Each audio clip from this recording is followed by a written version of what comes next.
played, you guys took on another job from the Cobalt Soul after destroying some of um, the red elephants from downtown Suncut Bazaar. You investigated the hideout of the Vermilion Dream, and you guys took on another job from the Cobalt Soul. They wanted to wait a couple days until they got the approval from the Allegiance of Allsight to send you down to Kael Moreau, which after a few days they did acquire that, and they did send you guys down to Kael Moreau to meet with the Allegiance of Allsight. Upon entering, you guys found yourselves in this underwater, high pressure kind of well-drowned city, basically. You know that this place has been magically enchanted. They're doing archaeological digs down here, and you met with Professor Insight. That is the Allsight, the Allegiance of Allsight person you were rendezvousing with, to get her trust and to figure out how to get into the Netherdeep. As you know from your information that you've been told, this is kind of like the entrance to the Netherdeep is down in Kael Moreau somewhere, but you don't know how to get in there just yet. And she should be the one that gives you the information on how to do that. But she requested that you bring back bring back a tablet that is located somewhere down here in Kael Moreau, where one of her groups, her archaeological dig groups, have not yet returned. And since her and the other workers, the Giant and the Kenku, are not the strongest folks, and she obviously can't go, she sent you to find the group and the tablet for her. You explored a little bit, found an underwater tavern where you met a lady named Alara, who was willing to sell you some items and give you some wines. And you guys snuck in to, not so much snuck as in you just kind of walked in to a underwater library where you went, you took the north entrance into the place where you were just before, and you found a study chamber and a ritual chamber where there was a person and her shield giant, or her companion, protecting the books that she was researching. And you guys did find a teleportation stone, as well as a teleportation circle. So you guys went back out the door into the main hallway of the library, and instead of going south further in to what you can see as more ruins and books, you came out into the open Kael Moreau underwater areas, and you see in front of you what looks to be the outside of a giant temple, and that is where you find yourself today, right now. You see it's a majestic, once majestic stone temple standing in the middle of a sunken courtyard with these alabaster pillars. You can see some of them glowing softly around the open area. Coming from down here, yes, there is an area that you cannot walk past. You are stuck on this side of it right now. There is pulsing red lights from an archway below. And as you try and walk between the pillars, you feel... Who's got a... What are your guys' passive perceptions? 9. 17. Yeah. Damn. Yeah. Okay. Yeah, with your 17, you notice that there's a distortion in the light between the pillars, like here, kind of around it. As you kind of like touch it, it kind of is like when you throw a pebble into a pond, it kind of shimmers just a little bit. It feels like there is a magical dome of magic kind of around the temple that you cannot pass through as of right now, anyway. Is it similar to the magic that is creating like the safe corridors and stuff?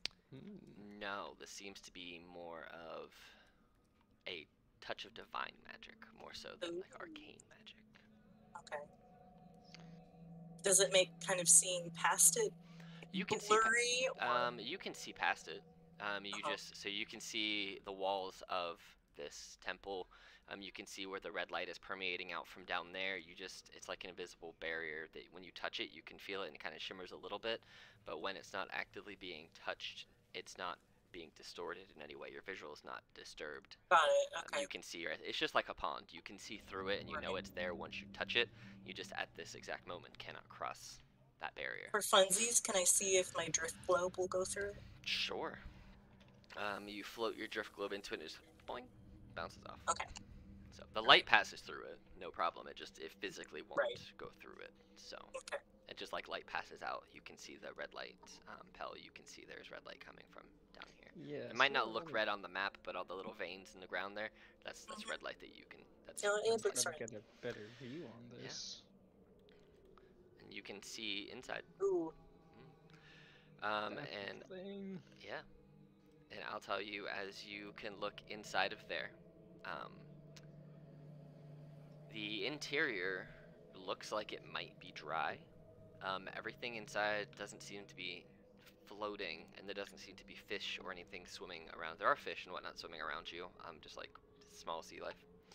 But you do see, from your position, there are lavishly sculpted pillars lining the interior walls, and the floor is adorned with a mosaic of silver and green glass that depicts two verdant crescent moons atop a four-pointed star.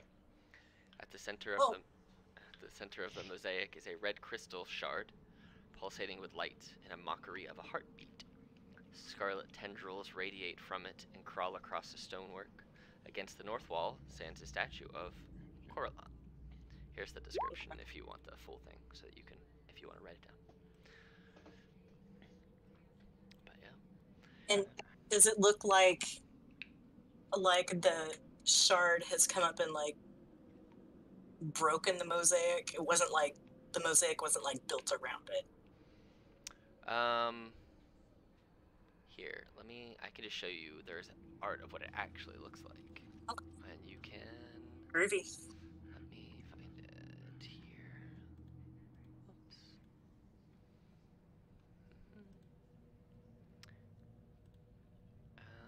This should be. Bam. This is what it looks like. Oh. Oh shoot. Yeah. And it's also in your journal now. That's the temple of the Archart. So, those of you who have any type of religious knowledge at all, or just in general, you know of the primary gods, and you know that Coraline is also known as the Archart. So, Yeah. And this seems to be a temple to Coraline. Is this like the red stuff? Like shouldn't be here, right? It feels like it shouldn't be here. Right. Maybe. You don't know. So it looks very overgrown and stuff. It's not meant to be there. Yeah, I don't think that Coraline would be Alright, so would going be right associated with something that's like, corrupted. Pell, where you are, as you kind of get towards there, you see there seems to be a structure on the verge of collapse. You see that the walls are covered in faded murals that depict orcs and drow working together to build a city in the heart of a verdant jungle, and dozens of clay tablets are scattered across the floor.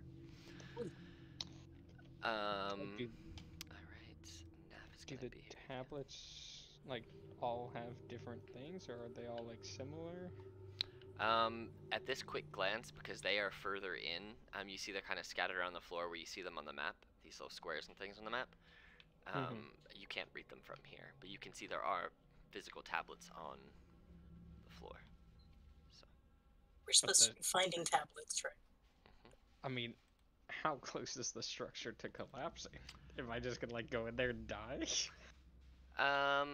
No. It looks like it's been on the verge of collapse for a while.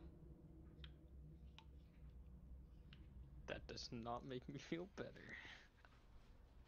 But Uh, we'll go in anyways, and All What, you right. don't like things that are falling apart? As you immediately run in here, you hear scuttering and skittering.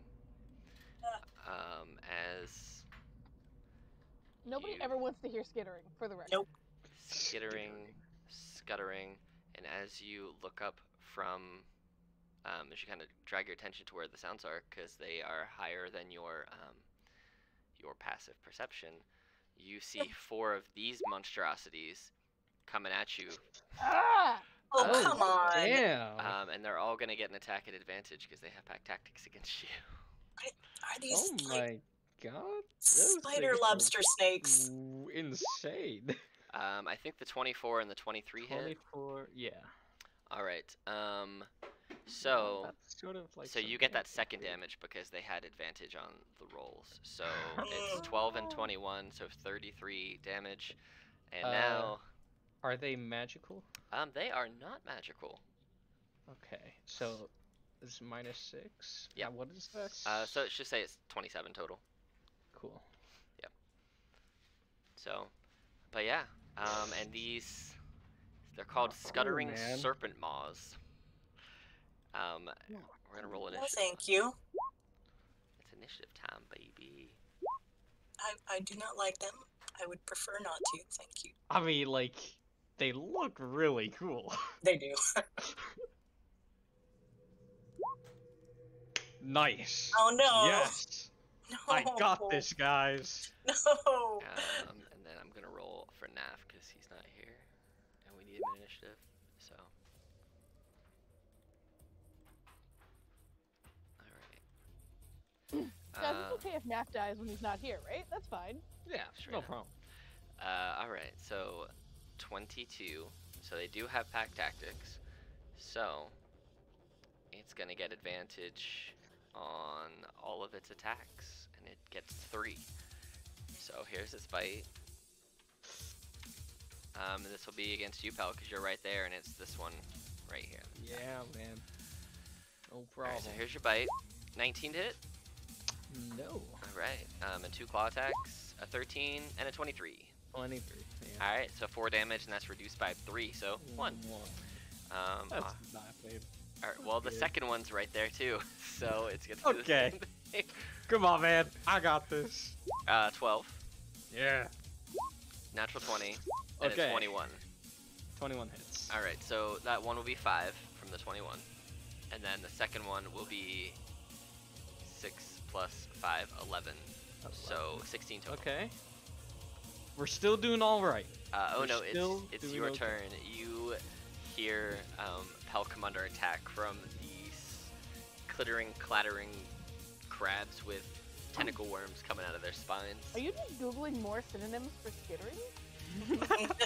No, I'm just on an automatopoeia kind of Mm, word. mhm.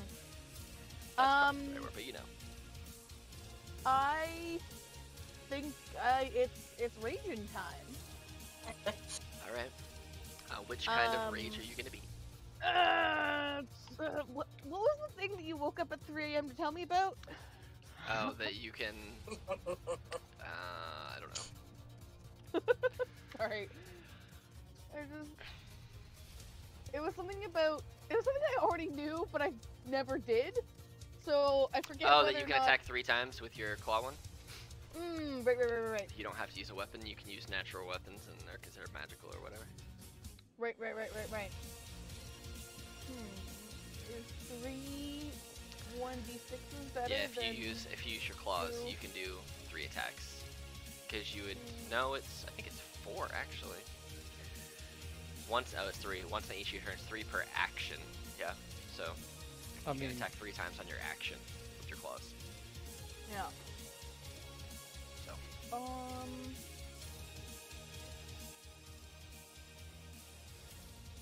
I get. Okay, wait. Statistic-wise, that would be 3d6 plus 15 compared to 2d8 plus yeah, 12. it's the plus. Would It's the you plus. allow like dual wielding with the claws? Because that's like that's not good when I would say yes, but since she raged on her first action, Yeah. And she's I'm using a just saying, shield anyway, yeah, so no. she's not I really. actually haven't used the shield since Carrie died Oh, okay. because protecting myself is less important than protecting other people. Oh, cool. So your AC is 19. Great. I like it. Yeah, my AC is 19. Great. I Yeah. thought I unequipped my. Maybe I didn't unequip it again, but I. That's yeah. I mean, I'll say if you want to, because it makes complete sense to me. If you want to use claws as when you have a bonus action available as dual weapon fighting, Cool. it would just be Claws that it is. would just be that your bonus action one would not have the +5. That's all it is. Yeah. So Yeah, cool. basically, Yeah, you're gonna worth end it. up doing potentially 4d6 plus 15 per turn with claws. Yeah, I'm okay So, with that. Oh yeah. Okay, alright. so I'm gonna run up. Okay. Which one hit Pell last? The one right here. The 'Kay, one directly beside him. well, that's the hardest one to get to. Fine, I'll go get. I'm just gonna hit the first one I see because I can't get the one that hit my friend. I'm gonna go reckless. Ooh, spicy. Kill me, bitches. Alright. So you have 3 attacks at advantage. Yeah. And the third attack on your action does have the +5 because it's part of just the extra Right. feature for it. Yeah. So, alright. That hits. And that just hits. Woohoo! So, 10, 11. Wait. Oh yes, 6. I was about to say, did it include range Yeah. damage? So But it does, 16, 17, 27, 29, 31, 33.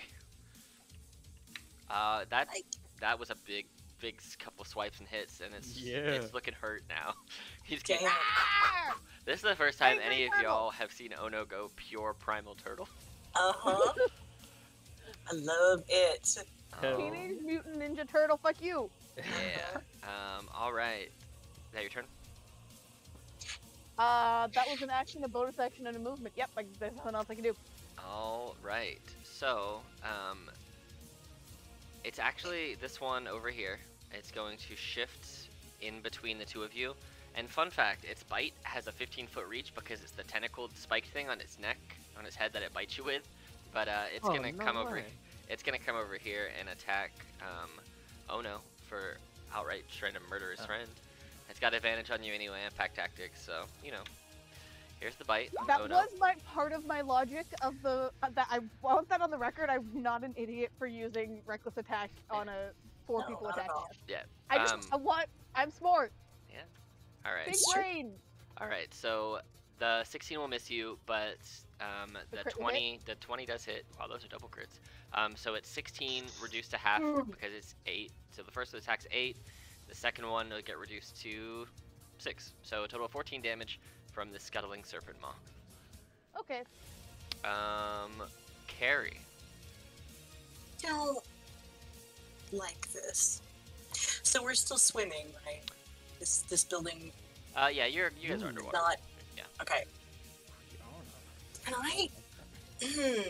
I do a nature check, I guess, to see if these creatures look amphibious or not?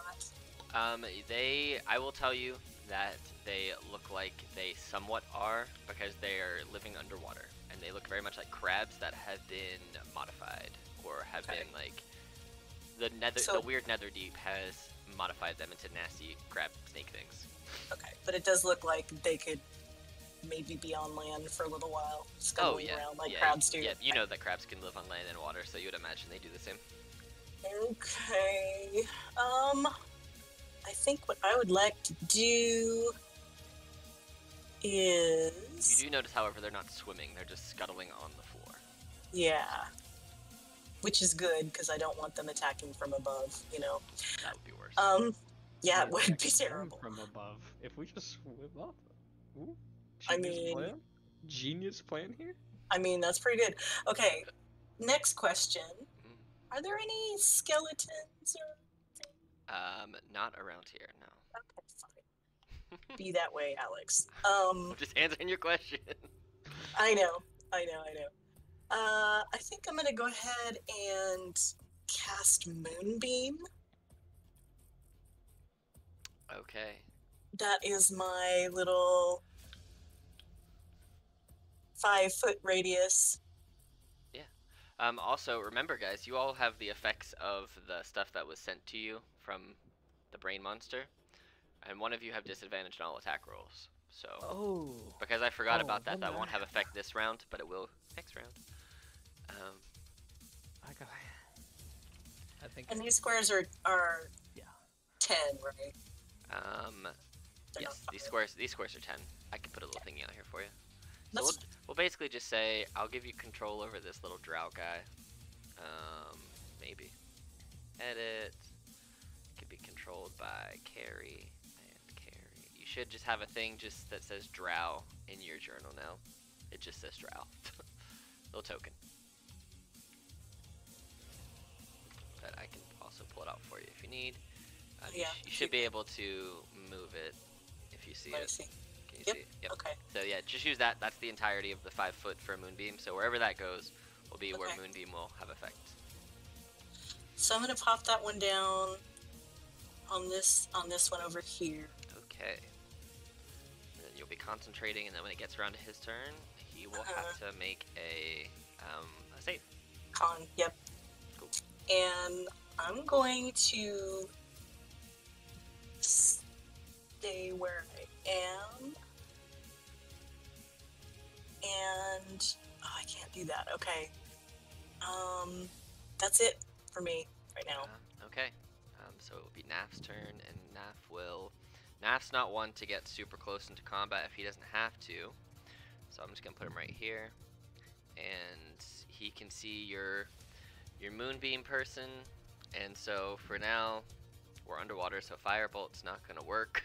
Fun fact: that is the only attack cantrip that this man has. He told me the other day that really? he has like very little damage spells up right now, and I'm like, what the True. fuck, man? He does. You're our wizard. Right. That's normal.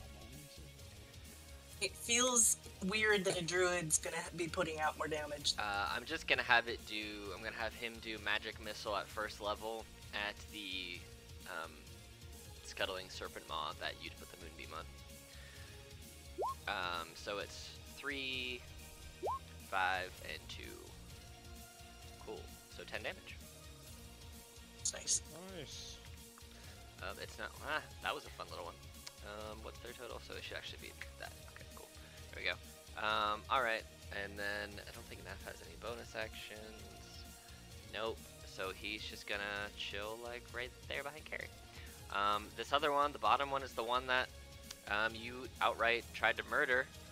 Oh no! So it's gonna try and attack you back. 16, which I think misses. A 23 and a 21. So that's gonna be 5 and 3, so 8 damage from this. And it's the claws that are getting you. The big toothy maw of this. The big Toothy toothy. Maw! The big toothy maw. It's got a double toothy maw in the crab and the worm out of its back, but the big toothy maw worm is missing you. Pell, it is your turn. You are up. Okay. I'm gonna. You Take do a have second. flanking with the one between you and Ono, just so you're aware. Ooh. Thank you. Get it. Well, first I'm gonna take a second to breathe and All right. focus on what's going on. Alright. I thought that would rule. Nope. You just gotta click on that 1d10 and it'll tell you. It's gonna be that plus your level of fighter, which Oh, is dude. 8. So 10. Hey, 10 HP is 10 HP. 10? Exactly. Okay. Look at the positive. Hey, it's HP. Positive 10 HP. I'm a. Oh, you know what? I should just. Oh, I'm gonna do both of my attacks on the guy that I'm flanking. He has no idea what's about to hit him. That's Both miss. not advantage. Oh wait, the first one that would be advantage. So the 16 would miss, and then the 13 would also miss. Yes! Doing good, guys. We got this. That's my turn. Okay. Does he have a moon theme? Anything? He has that friendly necklace that you guys. Oh, it's not really moon. All right. So the one that just got moonbeamed. What's the save? Con 15. Con 15. Okay. No! Oh, how well. much damage is it? Okay, so it's gonna be half of this. Ooh, baby. Nice. So 8. Damn. And then is it got like difficult terrain or anything in there? I can't remember. I don't think so. Mm-mm. Alright, well, it's just gonna keep trying to. These things are dumb, so they're just gonna attack the thing that's right in front of them. So, Pal, you are got surrounded. this.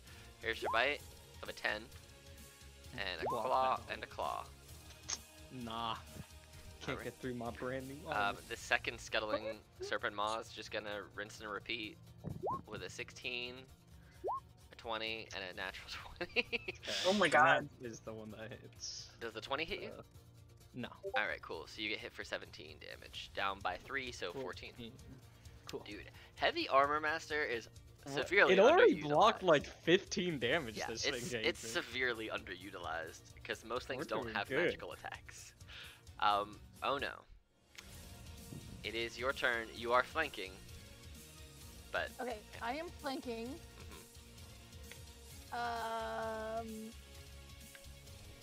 I have disadvantage. on all your attack So rolls, I- that is correct. I have Mm. normal. If you're flanking, you have normal, yes. And then if you're attacking anything other than the one that you're flanking with, if you reckless, the other things will be normal, but that would be at advantage. Wait, what? So if you reckless the thing that you're flanking, you would get advantage on, because it would be a double advantage over one disadvantage. Oh, but you anything let else- net you do net advantage, not one cancels each other out because Yeah, that's it dumb. would be net. It would be net. Yeah, I will never do like a double advantage or a double disadvantage, but if mathematically it would be even. I then you would get super approve of net advantage. 'Cause it makes more Personally, I think sense. it makes way more sense, and Yeah. I would. Like, I'm not surprised, given that you are a very rational DM, But yes. but I'm very happy. But yeah, if know what I mean? if you recklessly attack the flanked creature, then you would have advantage, but anything else would be just normal if reckless attack for you.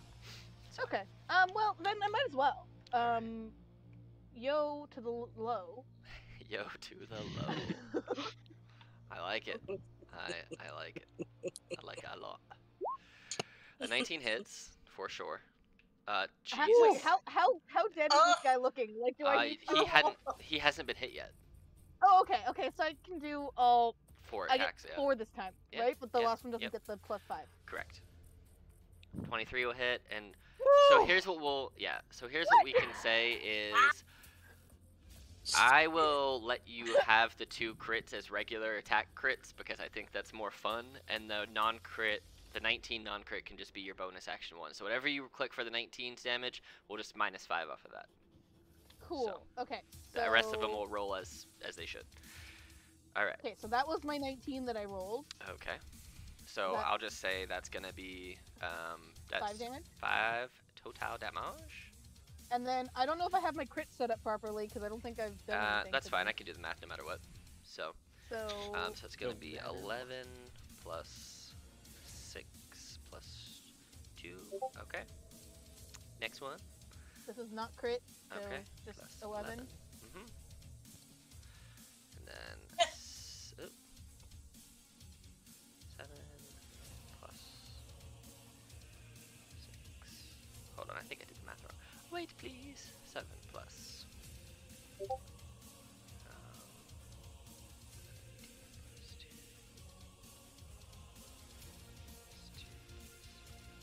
There we go. 52 damage. 5-2. Oh. It's looking really, really, really hurt now. Oh no. Jesus. Yeah, turns out claws are good. Jesus Christ. Yes. But I'm assuming that's your turn. I'm not moving anywhere, so yeah. All right. The Good one God. the one that you just went ham on is gonna go right back ham on you. Oh, I mean, fair. All right. So bite attack is a 23 for 21 piercing damage, reduced to 10. A 24 reduced to 5, and a 9. So you get 15 damage. So you did Wait, 50. sorry. You have 15 total. 15 total? Yeah, 15 total. Because that when it's the 2, the 9 and the 21, it takes the higher when they have advantage.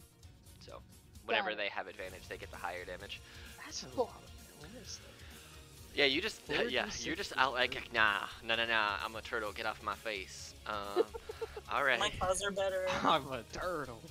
It's your turn, Carrie. Okay. So basically, Ono's looking fine. Oh yeah, probably. Ono's going ham on the underwater. She Oh no, found it's her looking element. bad. Ono has Fine. found her combat element. For God. the record, I think I have taken the most damage that I have ever taken. I am still doing fine. Oh yeah. Okay. Yeah. You're just like knocking half of it off, like whatever. Yeah. Maybe Pell should take a level in Barbarian and just rage it out. Honestly, make me even more. Lord. You just can't wear Good armor when you're lord. raging, but yeah, just not Yeah, heavy. yeah, yeah. Oh. Wear that shield and medium armor and a sword and just go ham. Just completely negate my heavy armor master feat. Yeah, pretty much. Yeah. Right? I got strong calves, guys. That's all it is. Strong Good. Man. calves. But yeah, what you want to do, Carrie? I would like to, first of all, cast Frostbite on my little friend over here who's basking in the moonlight. And that is a con 15 save. It's got pretty good con.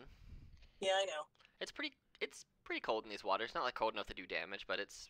You Yeah. imagine if you're here in the dark long enough, you'll probably get cold. So. Okay, well that was a cantrip, so nothing happens. And I'm still concentrating on Moonbeam.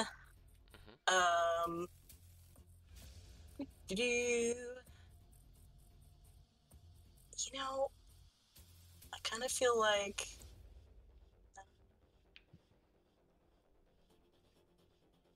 that's it. That's it for me right now. Okay. All right. So it's Nap's turn, and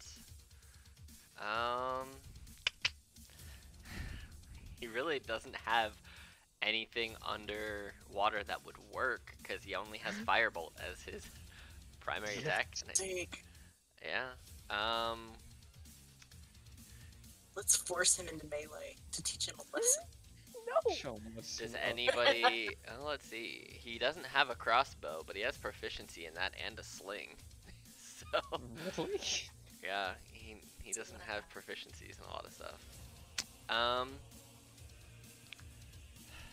mean, he's gonna move over here to kind of see what I can see. What can I see with him at that point? I can see. Can I get him in a position where he can see everything? I think I can. I think I can get him right here. He can see 1, 2, 3, 4. So much of his stuff is not beneficial to combat. Can you like read out his damage and spells? I wonder like what does he have? He's got Firebolt as a cantrip. He's got Inflict Wounds and Magic Missile. He renamed it Nap's Lightning Flash, but it's a damaging one. Life Transference eventually. Vortex Warp, which doesn't even do damage. And Polymorph and Summon Elemental. Yeah, I'm really. Oh, well, I'm. he could summon an elemental I to start beating shit up. Does he have the He component? could if I want to burn one of his 2 4th level spells slots. I'm trying to Yeah. preserve. You tell me though. It's up to you guys. Do you want me to use summon elemental and summon an elemental for him, or do you want me to just have him use a 1st level spell or not do anything? I mean, I feel like Nap wouldn't waste it on stuff like this, and I feel like we're also doing pretty good right Alright. now. yeah, I So- feel like Yeah. as long as the tide of this battle, no pun intended, for the fact that we're underwater, is Mhm. like more or less okay, I feel like he wouldn't. All right. And, Well, Nap Yeah. has I 2 mean, that's the daggers, same reason so that I'm I'm not gonna wild throw shaping, one. so- The daggers. I'm gonna throw a dagger Nice. with Naf right there, the one that's moonbeamed. Do it. dagger, dagger, dagger. 18 for wow. He Oh actually my god. he hits him. All right. So That's now not Naf good. has 1 dagger. Oh my god. Yes. So Shit. he has. No, sorry. He only had 1 dagger.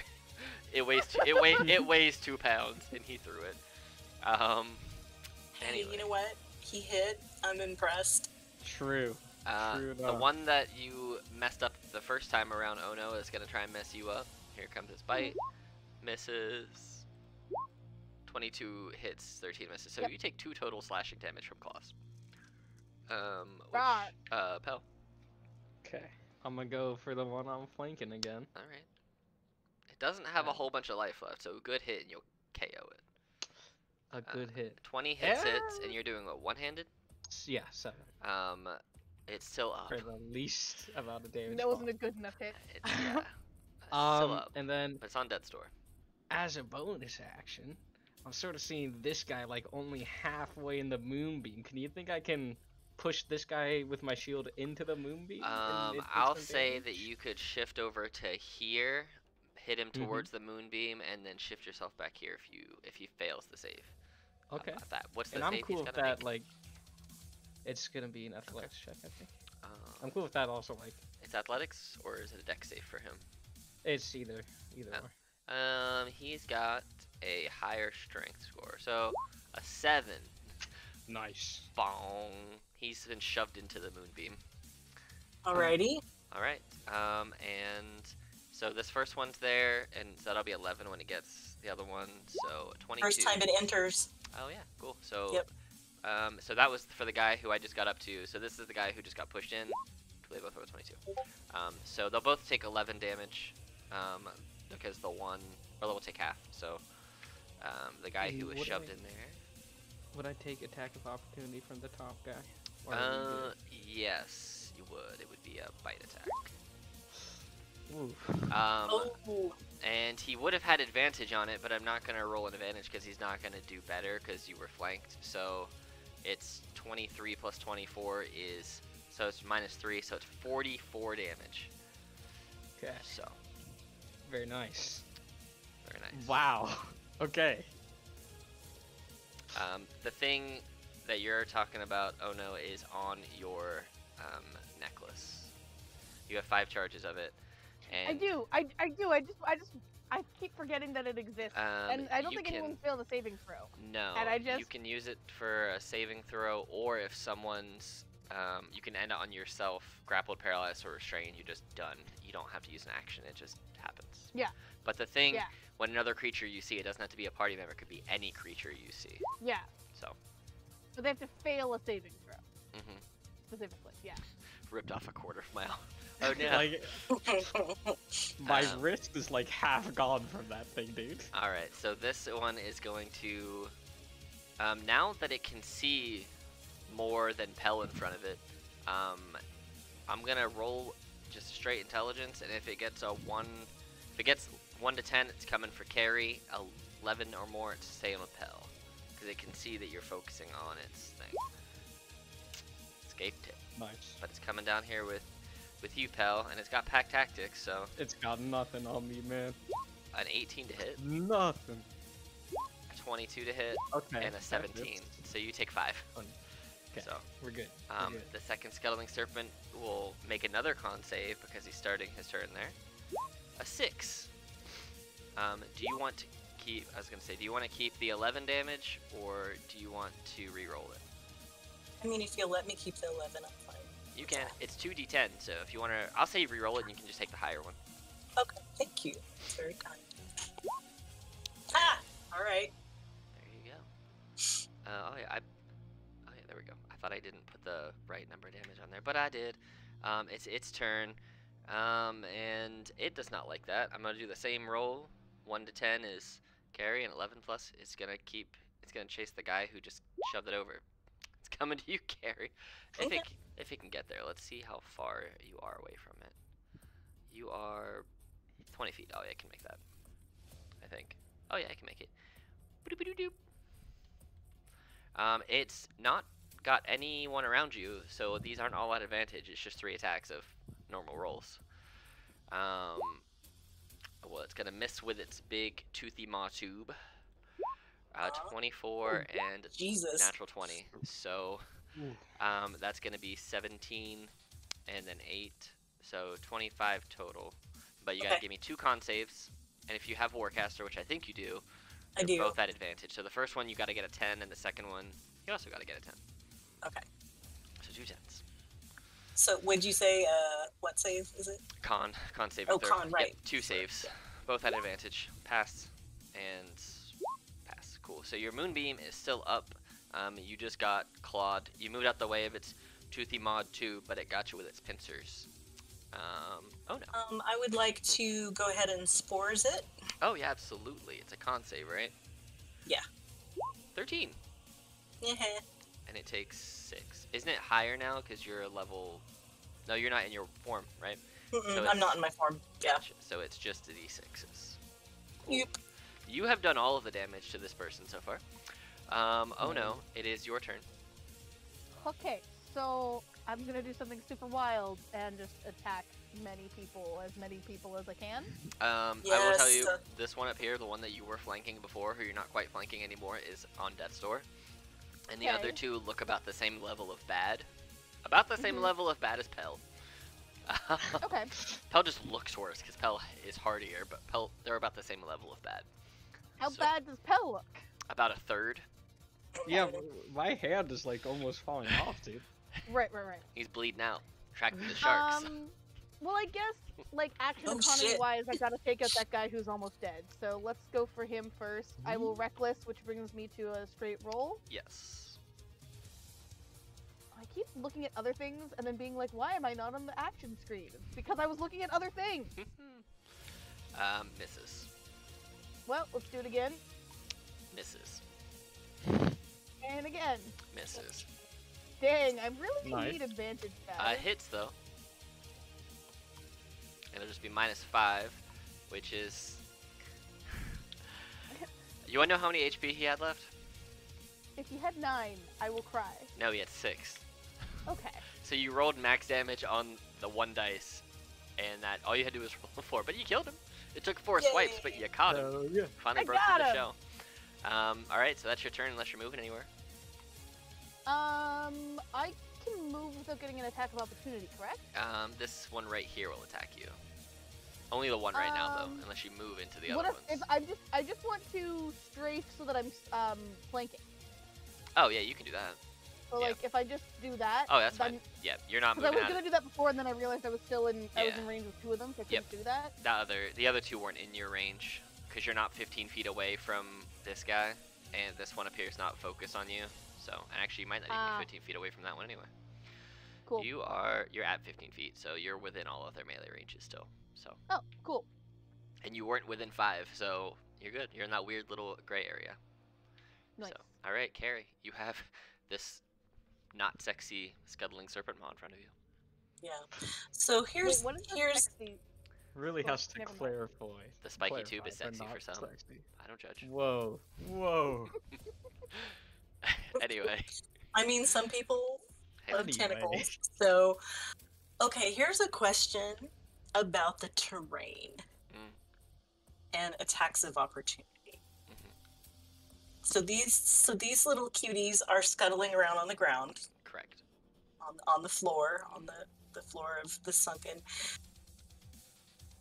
I know that if I swim up, I'll take an attack of opportunity from the one in front of me. Correct.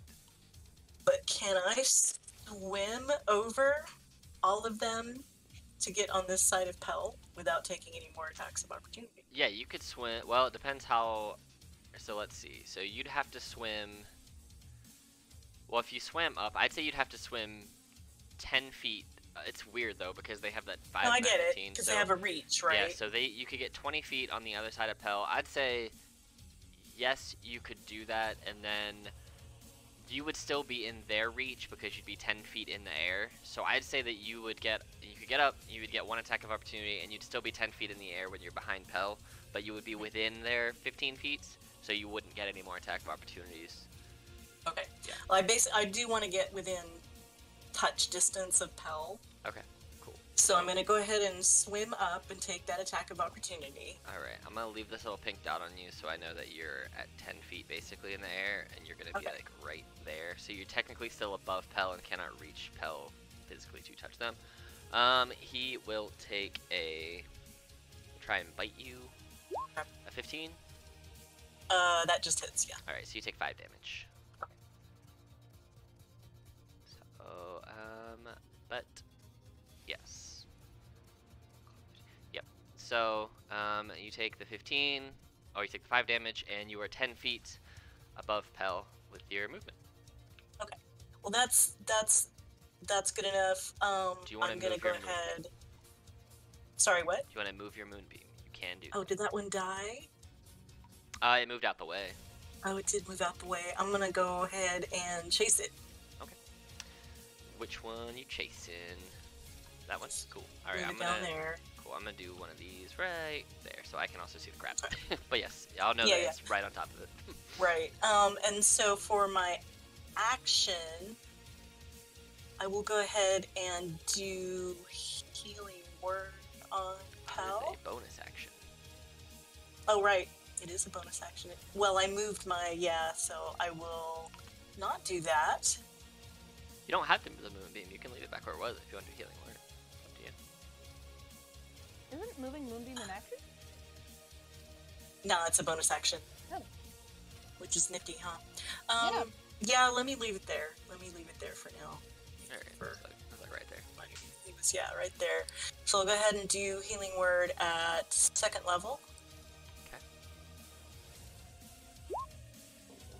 No, it's an action to move it. She's right. I'm sorry. I'm sorry. No, but you're I remember no, that it's being fine. the reason You why are- I never cast No, it. you're good. Don't, That actually makes a lot more don't sense. worry. I stopped taking it because I was like, oh, it's an action. I hate this. Well, do you want to use your action to move it and use Moonbeam, use Healing Word as a bonus action so you can still do all of those things with your action economy? Yes! Alright, hey! I do! I also thought it was. Thank I you. thought it was like Flaming Sphere, which is a bonus action to move. Yeah. All yeah. of Yeah, the there's, all of the there's there's a movements. reason movement where too, my 'cause druid stopped taking Moonbeam and started taking And both Flaming of them. Sphere. But it wouldn't work. So- It would just be like poof, and it would disappear underwater. But yeah, so you Yeah. moved it there. Well, Great. yes. Uh, Obviously, in this exact situation, it would yes. not have been effective. Mhm. But Pel, you get 8 HP. So, 8 for now. Yay. More later. Thank you. hmm All right. Is that your turn? Yeah, that's my turn. That is everything. All right. So it's Naf's turn, and this thing is really close to him. Should he do an attack, or should he disappear and be invisible? Great question. does he have any good attack? He's got inflict He's wounds. got He can do inflict once per day. wounds. He's got a what? Once Which per is day? Yeah, I not didn't- Inflict bad. wounds. Oh. Hmm. Mm, Naf's a Hmm. badass dude. Naf's gonna have to step up and get in melee to do it. I mean, he's I already feel like in he melee would. range. Okay. All right. So you want him to go invisible? yeah. All right. So I Naf. don't, I mean, I don't Naf's want him gonna- to, but I feel like that's closer to what he would do if we're trying to be on character. Yes. Naf's gonna go invisible. True And I'm enough. gonna give I'm him. just imagining Pi going back and watching this video and being like, I wouldn't have made the any hell of is this. this? But he just. Like we make in this, Leroy Jenkins. Yes. But he is basically invisible now. And that's what he got to use. So once he gets that for free from his feet once per day. And so this other one is gonna try and attack you, oh no, and it will be you reckless, right? Yep. To hit him. All right. So advantage bite, 15. Advantage Nope. claw. Advantage claw. I think both hit because I Other think two without hit. your Yep. shield you're at a 19. So you take a total Yep. of 6 damage from that. And Pel, you are in flanking position with oh no in your current position, and you have that Okay. other guy with a moonbeam on the other side and Carrie right behind you. I would like to swing at the flanking guy. Roll the attack first. That's the damage. This is the damage? Yeah, it didn't roll the This is attack. damage. It just rolled the damage. Okay, I don't know hold why. 25 does hit. Hey! Nice. I will take the 9 damage from the first one since it misrolled it. Okay. Thank you very much. And I want to mark him so he gets disadvantage when he's 5 feet within for attacks. Mark for death. And then I would like to try to knock the guy in the moonbeam prone with my bonus action shield. Okay. You still have a second attack, remember? Yeah. Yeah, so he is now prone. And then I'd like to attack him At advantage. and get a little stabby. We'll do the green so I know that he's prone. 17 does just hit. And I would also like to mark him. -7. And that. Oh, hold on. I marked the wrong guy. Cure Moonbeam's not prone. Or is it? It fell Could over. be. You know what I think is dumb? Technically, they say that you can't break up your attack action with a bonus action, but I think that's stupid, especially when you It can do is fun stuff like Can this. you so- not do that? Okay. Technically, no, but I don't care. I like it. I think it's cool. So Thank I let you. it happen, especially because, Appreciate it. like, if monks can stun It is cool. between 6 separate attacks in one turn, you should be able to hit someone with your shield mid-turn. It's the same argument. Anyway, Appreciate my it, man. my soapbox tirade. I'm stepping off of it for a couple inches. Um, You can live that- in your soapbox, is it's that your okay. turn? Yeah. All right. Well, That's a this good turn. this man I is guess that's my turn. this person's prone, and it's a con save, right? I don't think you have any disadvantages when you're prone to saves. Nope. Con save against your Moony Beam, 22. Give me that Moonbeam damage. With pleasure. 11 reduced to 5. Okay. I'm consistent. Consistent. Is that like your third time getting 11? All right. Mhm. And Something like that. you knocked him down, so he's gonna use. You see. Come on, that- man. You see that the spiky tube kind of flips over, and the toothy maw reaches into the ground, and like a kickstand of a bike stands the it. crab up and flips him over. That's just wrong. And it's got an enemy within 5 feet of you, so technically it can still get its pack tactics. So. Okay. No problem. Yeah, so it's gonna attack you at advantage.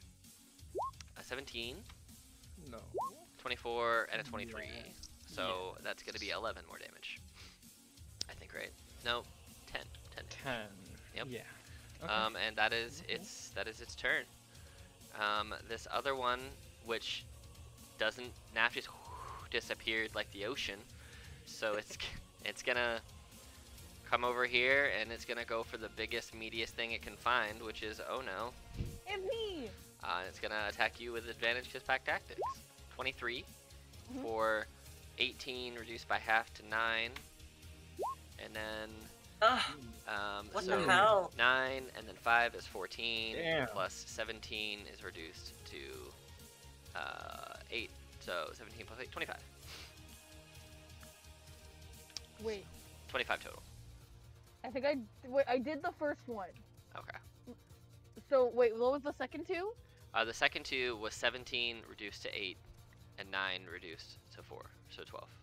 Okay, thank you. I'm so sorry. My No, you're brain was like, I just already did the math of that, and then I'm like, wait Yeah. a second. Then Oh, you did no. the math of all three, Ono's which looking. would have been much. Yeah, I'm finally looking rough. How's Odo looking? And by rough, Yeah. I mean I'm fine.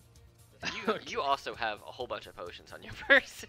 Oh yeah, no, I have so many potions. Do not heal me. It is also your turn now, and the guy who just came to attack you is looking pretty hurt. The guy who you're flanking with is looking more hurt, but they're both looking pretty hurt. So Okay, well, let's go for Flanky first, okay, because that does a better job of protecting Fran, which is gold. yes. All right, so you're Oh. recklessly flanking. Got it. Yes, Cool. I am recklessly flanking. 11 misses. 28 hits. All right, let's do the Nice. damage on that first. See where you land. Mm-mm. So it's gonna be 11 plus 6 is Nice. 17, 19. All right, he's still up, barely. It's on death's door. Okay.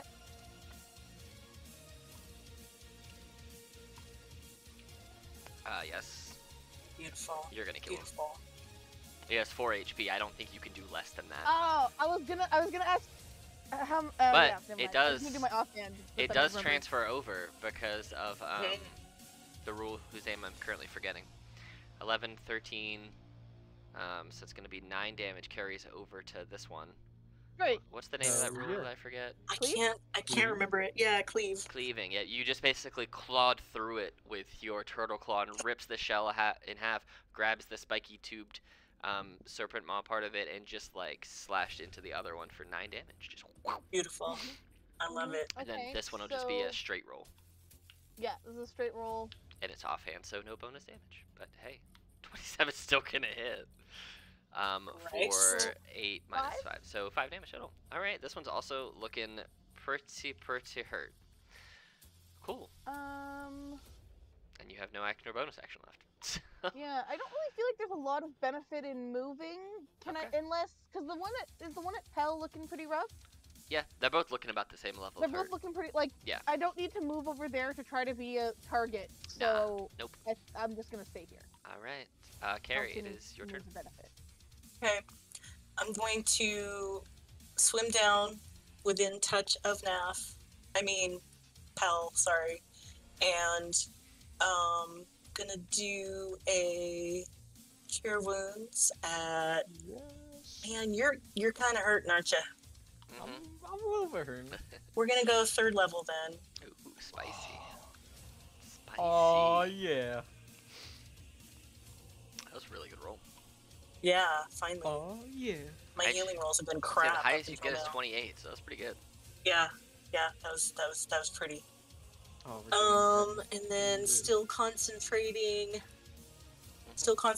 on Moonbeam, Okay. and I'm just gonna go ahead and Spore's the one that's close to me. All right, it's gotta make that con save of 18. Yep, So nothing. nothing. Hey, you know what? It's Druids the only spores get are like floating away in the there are only water. like 2 reaction spells that druids can even get, and then Yeah. the element one is one of them. Absorb Mhm. elements is one, which is really good, and then you have your reaction for nothing else, so it's just a free potential damage of Yep. nothing, unless you're in melee combat, which you don't do that often. So, Nope. Naf's just there. I'm gonna have Naf do an investigation check to see where his dagger went. He knows where it went. Yeah. Okay. Hey, he clocked it. He can dog paddle over. And You guys don't see Naf. It's just Naf's No, invisible.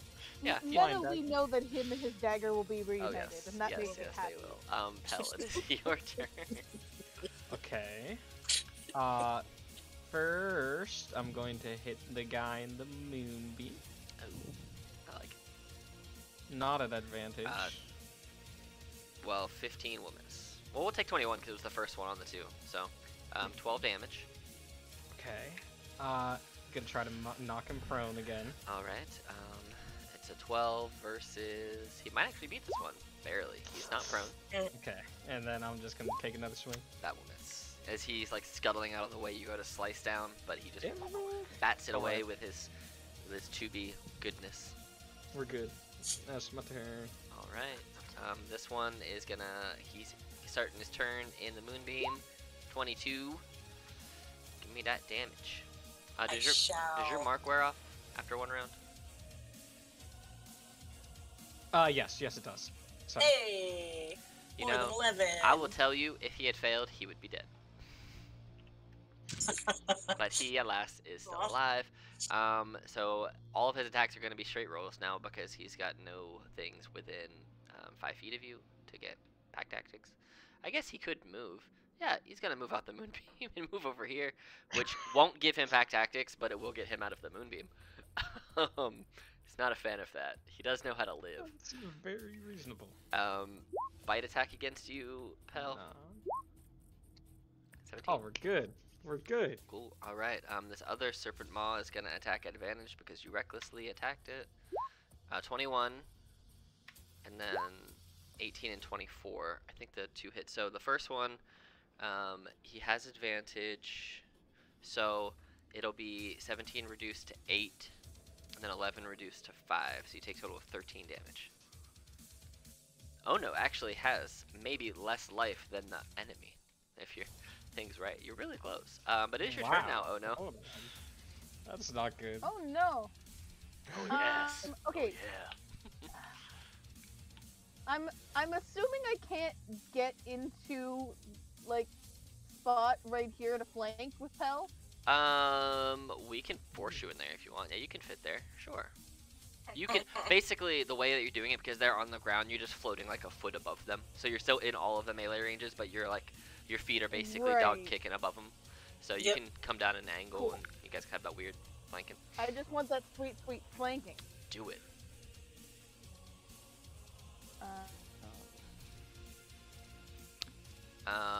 So the first will miss this. So give me the damage on that second one first because you could kill it. 6, 8, yes, you kill it. So that other Yes. one, Really? Nice. yeah, he only had 8 HP The other left. one would not have been an advantage. 8 exactly. All right, Nice. so the 17 will still hit on the third one. Okay. So roll me that damage now too. This will just be normal damage for you. 9, okay, and then your next one, since you're recklessly, will just be a straight roll against this guy. Regular, right? Yeah. Yeah, you did exactly the amount of damage of HP that guy had left, so nothing had to carry over. But yeah, 20 Nice. does hit, So, yeah. and then it'll Cool. just be this -5. So 13, 7. Man, this guy is on death's door as well. Cool. All right. 13 -5 is 8? 11, 13, -5. Yeah, I subtracted 8. I don't know why I said 12. But yeah, Oh, okay, cool. yeah, you Sorry. It was the mouth and the brain said different things. That's Yeah, okay. I probably said different things, but I subtracted the right number, so we're good. Okay. That's really all that matters. I don't care about anything else. Carrie, you're good. You're living. You're there. You see this this scuttling snake crab thing is barely hanging on. Oh no, it's just slashing away.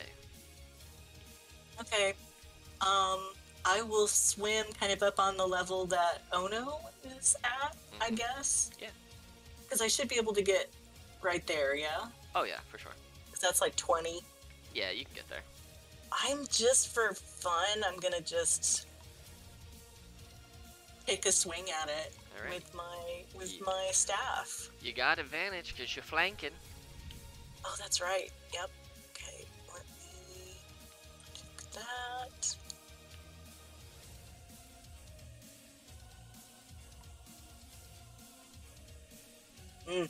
Boo. You swing down, and hey, look, you have your symbiotic entity damage turned on. And you're right, you didn't symbiotic entity. Oh, whoops. That's fine. I shouldn't. Well, you missed. Anything Yeah, I with did miss. with your bonus action you want to use? I did miss, and I don't have one that I want to use at the moment, but I am gonna go ahead and spores it. Spicer. Yeah. Damn it. Okay. It's Nah. just not working well underwater. That's Nath is how just we're gonna flavoring swim this. over, and you guys just see the dagger kind of float up in the air and then disappear into something invisible. It glints in the moonlight for a minute. Yep. And he's not gonna end in the moonbeam because that'd just be dumb. And Nath is No. quite smart. He's It's gonna end up there. Pell, it is your turn. I'll swim up here. All right. This thing better die. You can get flanking with Carrie. Sure. Thank you. And I'm just gonna try to stab it right through its head. You Okay. miss. You hit it. Ah. Killed it. It had seven. It had Yeah. 7 left. That Those were a lot of exact Combat. strikes, you guys. Yeah. that was a lot harder than I thought it'd be. Oh, but Just- you two just were some kind of on crabs, fire, dude. though. Uh, Girl is on fire. right when we make sure that thing's dead, I'm gonna start to pull out a healer's kit and first heal. Oh no. Ooh. Do you want me to tell Or- you what CR each of those monsters are? They're CR 4 Yes. each. You get Wow. 14 HP. Oh no. But hey, you get 14 HP. Oh no. And I get 14 HP. Well, isn't it CR4. isn't it a Holy D6 crap. plus something plus your? D6 plus 4 plus hit dice. Okay, and you guys have 8. Yeah, so it's 12. Yep, so 14. Look at that. You also get 14. Yes, sir. Oh, But yeah, Is thanks. I mean, I didn't really need it that bad. I I'm mean, doing all right. as you're coughing up blood underwater. Yeah. yeah, There was- definitely. There was a minor blood coughing up in there. Sure, you didn't need it at all. Is Carrie hurt at all? I am. Okay, Carrie next. Thank you. You Hell, Gonna carry that's over? very kind. get 16. Damn, There you go. thanks. It's that That's plus one. great. You- And then Naf is invisible, but eventually, Naf Is just half hurt? Naf was not touched. Yeah. Naf, now you just see his robes just appear floating in the water majestically behind you. Is it just his robes? There's no naff in them. Oh god, they got naff. Naff, did you die? No, I'm fine. Of course. So, I guess we can do a little bit more looking around now. Yeah. So we'll say that you guys can take about 10 minutes, and looking through these tableaus. Oh, by the way, you guys are in layer M10, in case you wondered. Awesome. You know, M10. That's just randomly engraved on the ground. We don't know why. It is. It's on the ground, and I must have accidentally clicked on it for whatever reason, or was left up. I don't know, but this is area M10. there are each area has a number, and there are 17 of them here, and you're in 10. But you find amongst many of the clay tablets that are here, kind of describing ancient prayers, and I don't know what this word means, but it's I can say it, I just don't know what it means. Catechisms, if anyone knows what that means. Catechisms. Catechisms? I know what catechisms are. It's, yeah.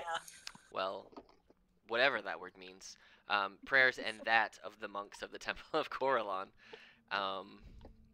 If someone wants to define that word, though, then that'd be great. Give me some learning They're today. basically like the way that you learn doctrine in a lot of churches that you have it. It's like form of questions and answers. Oh, Like if you go to catechism class, the priest will, that makes sense. ask I like, was not a what's very original religious person. sin? And then there's a particular answer.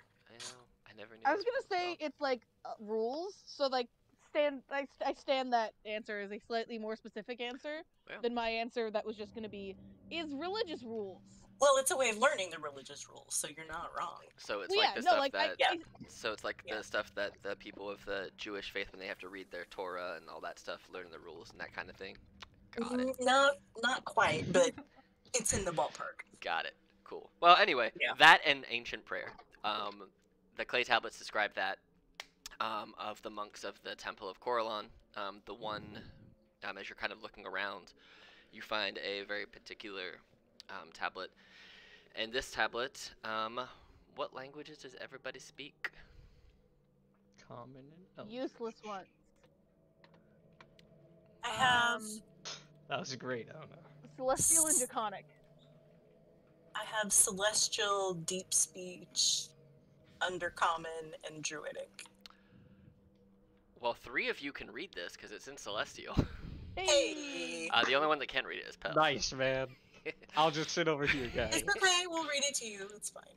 Yep. But as you take a look at this and you all kind of recognize this strange kind of language, you recognize it to be Celestial script. And it says, I know not who will read this, for if I survive, reading it will not be necessary, and if I die, none will be alive to do so. Yet I feel compelled to record my thoughts. The ruiner and his legions close upon us. The walls are breached, reduced to rubble by the one-eyed god. Thousands have already died, and thousands more will as well, unless I can muster the courage to stop him. Already the people call me Apotheon. I do not deserve the title, but I shall claim it. If calling me a demigod gives them the courage to fight alongside me, I shall bear this mantle. And even if I am to fall in the hours to come, they will honor me by letting this sacrifice fuel their fight against the betrayers. To that end, may the memory of this day never die. Damn. And you recognize this to be very likely the tablet that you were sent to find. Yeah. Does this seem like The one-eyed god. like Alexian's diary? It wouldn't be too far-fetched to think that. Or at least like a last memoir that was left by them. Yeah. Okay.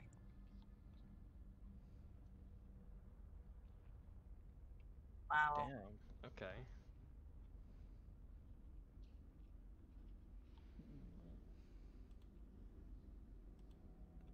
I mean, is this okay. what we're supposed to get? Like, I we just need to get this and go? Yeah, I feel like there's been a lot that's been kind of sus about this whole area that I feel like part of me wants to check it out more, but part of me wants to GTFO. I think that we don't ask for trouble. Well, I mean, we Perhaps. get it anyway, so. Correct. So I have extra. Hey, would that someone like a side of trouble with their day? That is, I'm feeling very sad about the last sentence there. But perhaps what we are doing is helping to revive the memory, yeah? Yeah. All right. Well, let's head back, and I think we'll have time to explore more.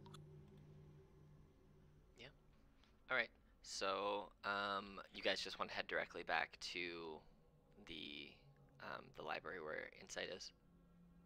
Yeah. Alright, I will I will move you guys there. All at once. I guess actually, wait, just before we do that, can I like look back here? Are there any doors or something back on the wall over there? Yeah.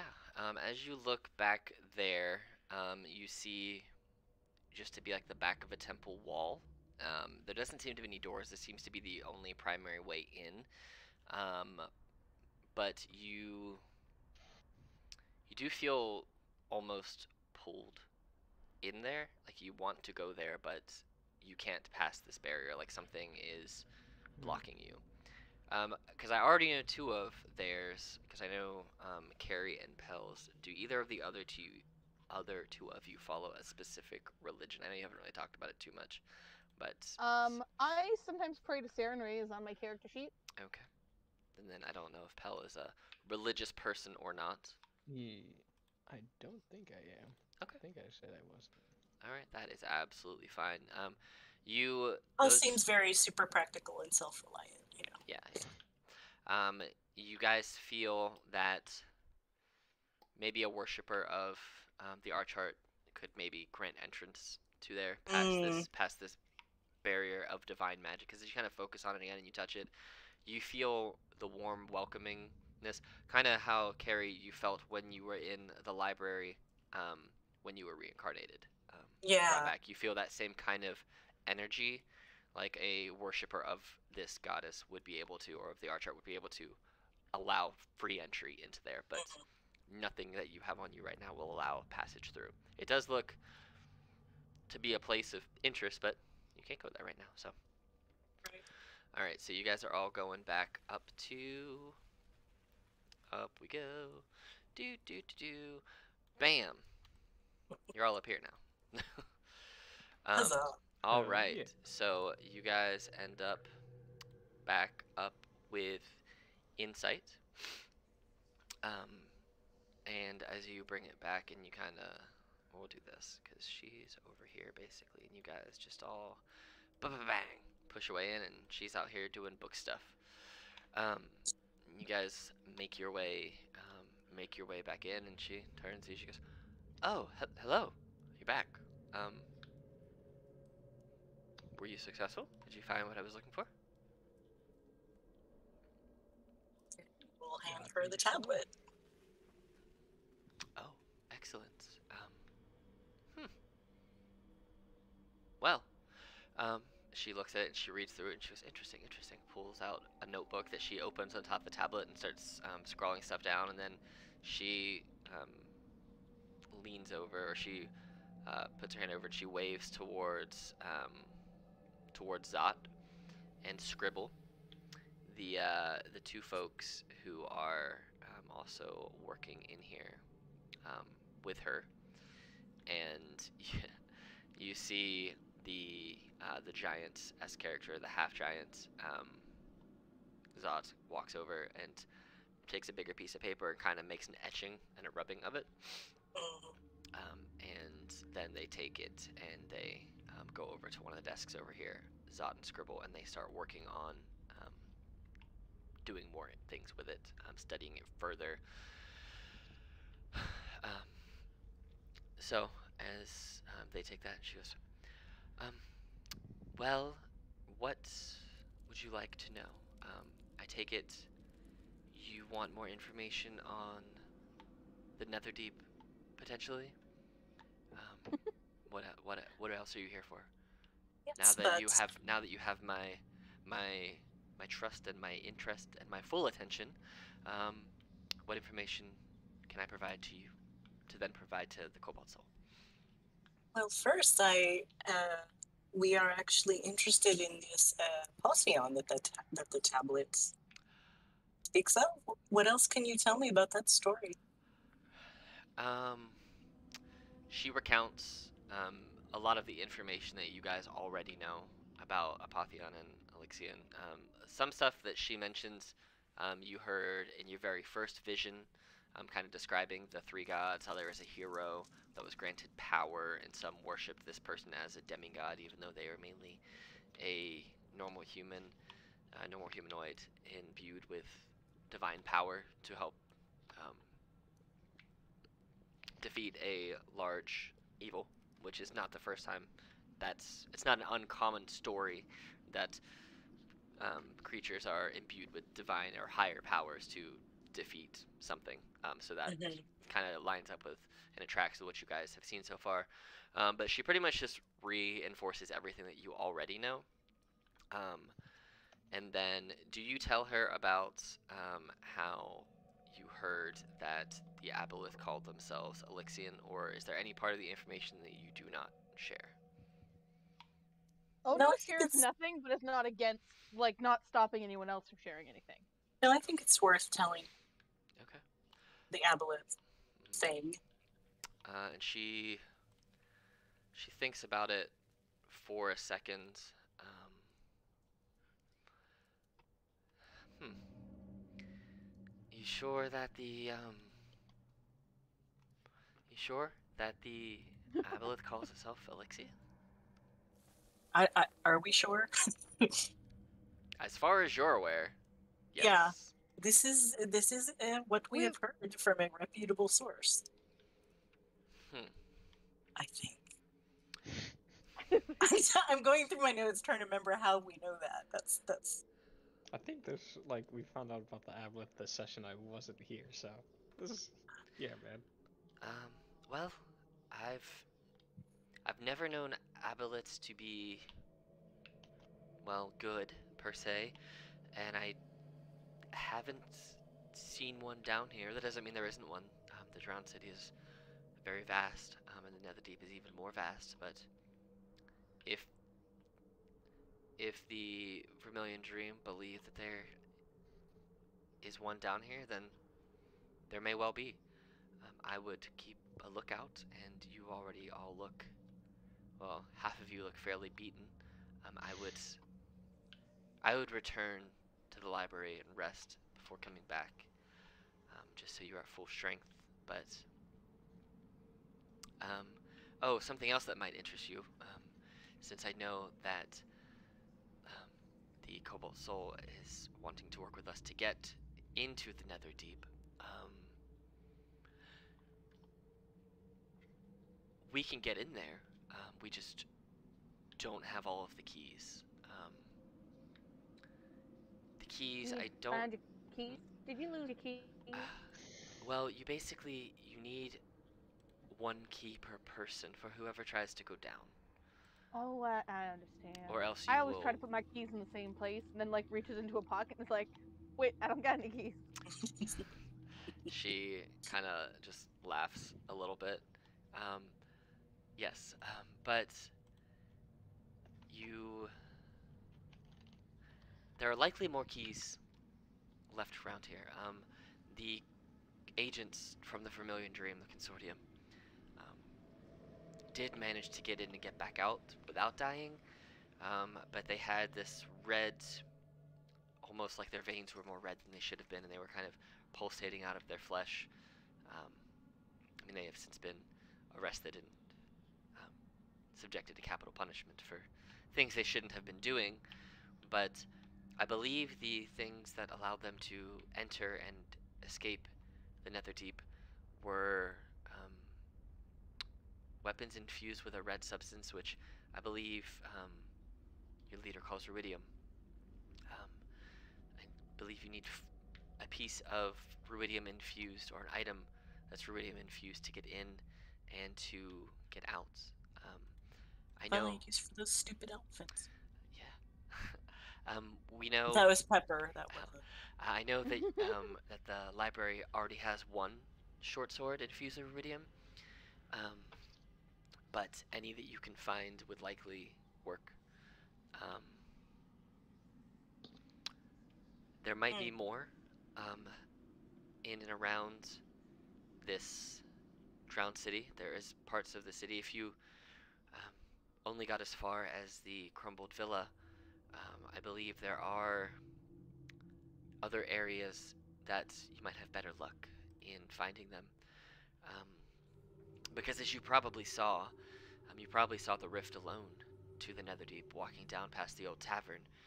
It was more, and she points to the general area where you saw the big red tentacles kind of in the air. Inside of there is the rift into the Netherdeep. up many a stairs, but you can um, you can you can enter. Um, you just will only be able to get in if you have the keys. So I would, when ready, come back and explore the city further, see if you can find any additional keys. But be warned, um, there's likely more dangers out here that will do everything they can to stop you and to kill you. Um, so just keep that in mind. That is good advice. Thank you. hmm but I believe that's all the information I have for you right now, unless there's something in very specific that you need to know, but that's all I have that I think would be of value to you at this time. You're welcome down here now whenever. I will pass the word to Gortag and Nadia and Call that they can let you pass without issue. Now, if you give them a hard time, they might try to fight you, so just don't do that, but you know. Well, thank you.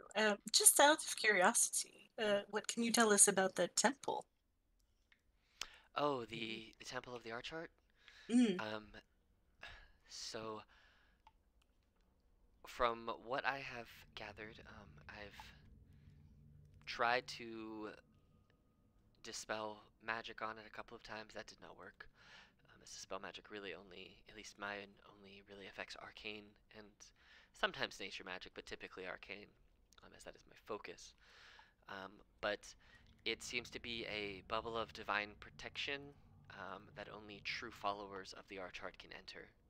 Um, we have none um, in our group here, but maybe there's something further in. As if there's a temple to the Archart here, there's likely something somewhere in this drowned city that will grant you passage. I couldn't begin to tell you where to look, but typically in a city where there is a temple that large, there were followers, so there's likely something that could help you find what you're trying to do. So, it might be worth. It might be worth it. It might be worth Mhm. the. Might be worth the trouble of trying to get in there. I don't know. I don't like to see the Ruidian in it. Yeah. It seems very stronger than disrespectful. It seems a desecration almost. Yeah. Well, maybe finding something to allow you to pass would allow you to cleanse it of its unholy nature. Um, but I myself, like I said, have not been able to gain entry, so your guess would be as good as mine. But typically, if there is something poisoning a religious structure, if you can regain its holiness, it can help bring peace to the area, which, who knows, maybe cleansing that church will allow some of these strange concoctions that we've seen swimming around to be less frequent. Mhm. But again, your guess Well, is as good as mine. So. it is it seems worth it to pass that information on to the Cobalt Soul because they might know of someone who could assist with that. Yes, it's quite possible. If that is acceptable to you. Oh, please do, please do. Since I assume we're going to be seeing each other again, as they'll likely send you down here. You have your access is. I will extend it past the 24 hours that we were initially only going to grant it for, to indefinite until otherwise noted. So the four of you in particular are granted indefinite access back and forth as long as you don't cause us any problems. So We understand, and thank you. absolutely, and Did thank we you. ever bring up the things that we thought were falling apart earlier? I feel like we did, and I just wasn't 100% sure if we did already, and you know what I mean. Oh, are you I was like the 50% Keystone? in and out of character. At The this point. Keystones, yes. Um, well, we can certainly send someone to take a look and try to reinforce it, but we'll do our best. But thank you for letting us know. Great, I'll let you know. Thanks. I did the thing.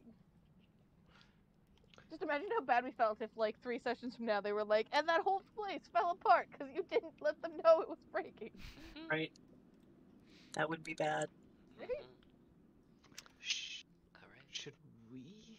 This is to the group once Insight leaves, but you think we should try to go back and get that ruidium short sword? Well, I think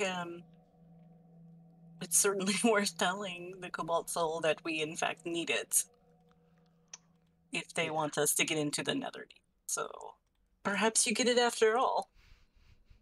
That would be pretty cool. Well, To be honest, well, it's not radioactive or anything. well. It'll be cool. It'll be good. Jamil might let you have it. All you gotta do is ask. That's true. That's Especially if you know that it's a key, and you know right Yep. now that the mission was to speak with them and acquire the quote-unquote key to the Netherdeep. So technically, you've earned the trust and how to access it. You know the key, what the key is, and Mhm. you've entered the city and rendezvous with her. You have technically completed the mission. You just have to go. Hey, And is that your plan now, to return to the library and turn it in? I think so. That's my plan. Yeah. Seems reasonable. Okay. All right. So let me do this here. I'm gonna move your character tokens. I'm just gonna move them over here because you'll come back here eventually, I assume, and then move you over here to the poster map of the city. And you guys make your way back up to the guide district where the Library of the Cobalt Soul is, aka the Temple of the Mentor, a temple of Ayun, the Knowing Mentor. You guys return, and you're in your, they know you very well at this point, you're full-fledged members. You are allowed passage in, and you find, you are led to Jamil's office, who seems to be quite busy, but you are told to wait for just a few moments as they put their hands up and kind of hold you in position. And then once they finish up what they're doing, they close their book, put it in their desk, and then they lock it, and then they temple their fingers and look up at you and, oh, hi, back already. That was maybe a half a day. That was very fast. Did you accomplish the mission? Yeah. I thought they would do pretty good. I would hope so. That was a very short amount of time to earn a very paranoid person's trust. You didn't use any magic to mess with their minds, did you? Wait, could we No, have done that? we ran an errand. I don't basically. recommend doing that, but it's always possible. But you ran an errand. Great. We ran an errand, and she has extended our right of access. Oh, great. That's much less work for me. I very much appreciate you accomplishing that, because I was going to have to make some more calls and do some more favors, and I didn't want to do that. So, Understand. thanks for that. Of course. Anyway, so what do you find out? Do you know what the key to the Netherdeep is? Do you know how to get in and out of it? Come on, spill the tea. We spilled the tea. You spill the tea. It is piping hot. Specifically, that short sword. I think that's what we should say. And that's what I say unless people start talking first. You see No, that. you can. Go ahead. You see that they go from templing their fingers to kind of crossing them and making like a little bridge, and they sit there chilling it and they kind of look at you, Pell, and he's like, "You want my little short sword, do you?" I think Okay. Excuse me. All right. Well, if that's what it takes to, you know, open the door, who am I to say no to the key? And you see that he kind of claps his hands together, and a person who seems to have been invisible appears with the sword sheath and puts it on the desk and just disappears again. Then you see the door open and close as if a ghost walked in and out. And he goes, "Well, here it is. Which one of you wants it?"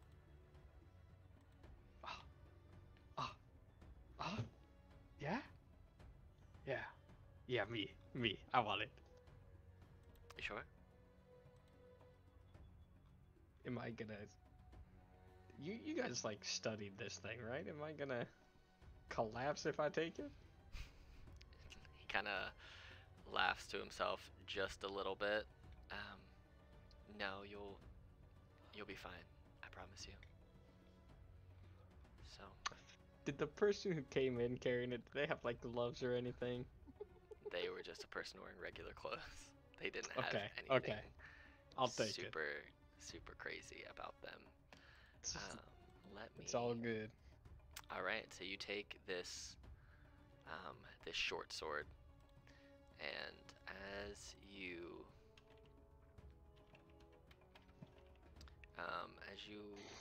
grab it and unsheath it, you now have. So it is a item that requires attunement, but as you hold it and grab onto it, you all see it, and Pel, you feel it. The ruidium kind of pulsates in your hand, and all your veins, for 1 second through your arm up into your face, kind of pulsate this blood red, and almost, and then they disappear. Now you can now look in. If you refresh your character sheet, you now have the ruidium short sword in your inventory. Yeah. And you can see what it does. When that Yeah. red veins pulsing thing happens, Carrie kind of startles a little bit and says to Jamil, "Are you sure that that's all right? It does not look all right." So from what we found, is it does make your combat prowess increase. It does come with a risk, however. If you do poorly, you must resist the effects of the sword. Otherwise, you can become more exhausted and different things can happen. But you are granted the ability, and you kind of feel it on your neck for a second, Pel. You almost feel like the skin flaps you get skin flaps on the side of your neck that are reminiscent of fish gills, and they kind of open and close a little bit. You gain the ability for some reason, which makes sense, I guess, if it's from the Netherdeep, to breathe underwater, and you can, if you did not know how to swim before, you learn to swim. It was weird, but yeah. If you want to share what that does, it is your yeah, man. chance. That's up to you. You can tell everyone what it does. When I hit people, it's a 1d6 plus an extra 2d6 psychic damage. And then if I roll a 1 on an attack roll, I need to make a DC 20 charisma saving throw, which is not going to happen. Or I gain 1 level of exhaustion. Which is sort of scary, but I'm a lucky guy. I'm not going to roll ones too often. Yeah, knock on wood. The next part, however. If the Apotheon... Oh no, there's another part of that middle paragraph you didn't read. If I'm not already suffering from ruidium corruption, you become corrupted when you fail this save. There you go. Wait, so how do you get rid of it? If it... Like, how do you get rid of the corruption if you have it? It's the same as exhaustion. I will tell Got you. it. Yeah, they go hand in hand. So 3 levels of exhaustion are the 3rd level of ruidium corruption, and level 6 exhaustion will also kill you. So Wait a second. What is ruidium corruption? It has no mechanical effects. Oh. So I will tell you what level 1 does, just so you know. A red rash appears originating from the point of contact with ruidium, so effectively you would get a rash that would start on your hand and kind of go across your body. Ooh. Okay. So mechanically, ruidium corruption won't do anything until you get to level 6 of regular exhaustion, because they're correlated 1 to 1, 2 to 2, 3 to 3, etc. When you get to 6 levels of regular exhaustion, you die. So it's just a more flavorful way to die. Interesting. Okay. A more rashy way to die. Cool. Pretty much. Great. Well, that should. As it turns out, apparently each one of us will need a key of some sort. So, just this object is not sufficient. So you will need to get 1 each. My best guess would be then, if you were... Give me a couple of days, and I think we can have...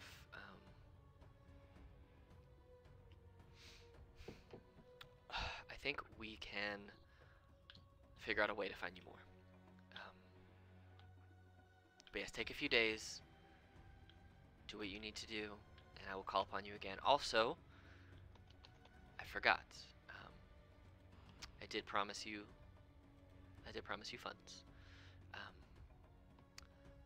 And you see, he claps his hands, and again, an invisible person appears.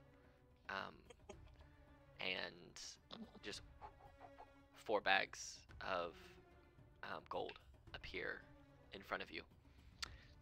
And in each bag there are 250 gold pieces. Ow. So you have 250 more gold pieces. Dang, alright. But Where's my money?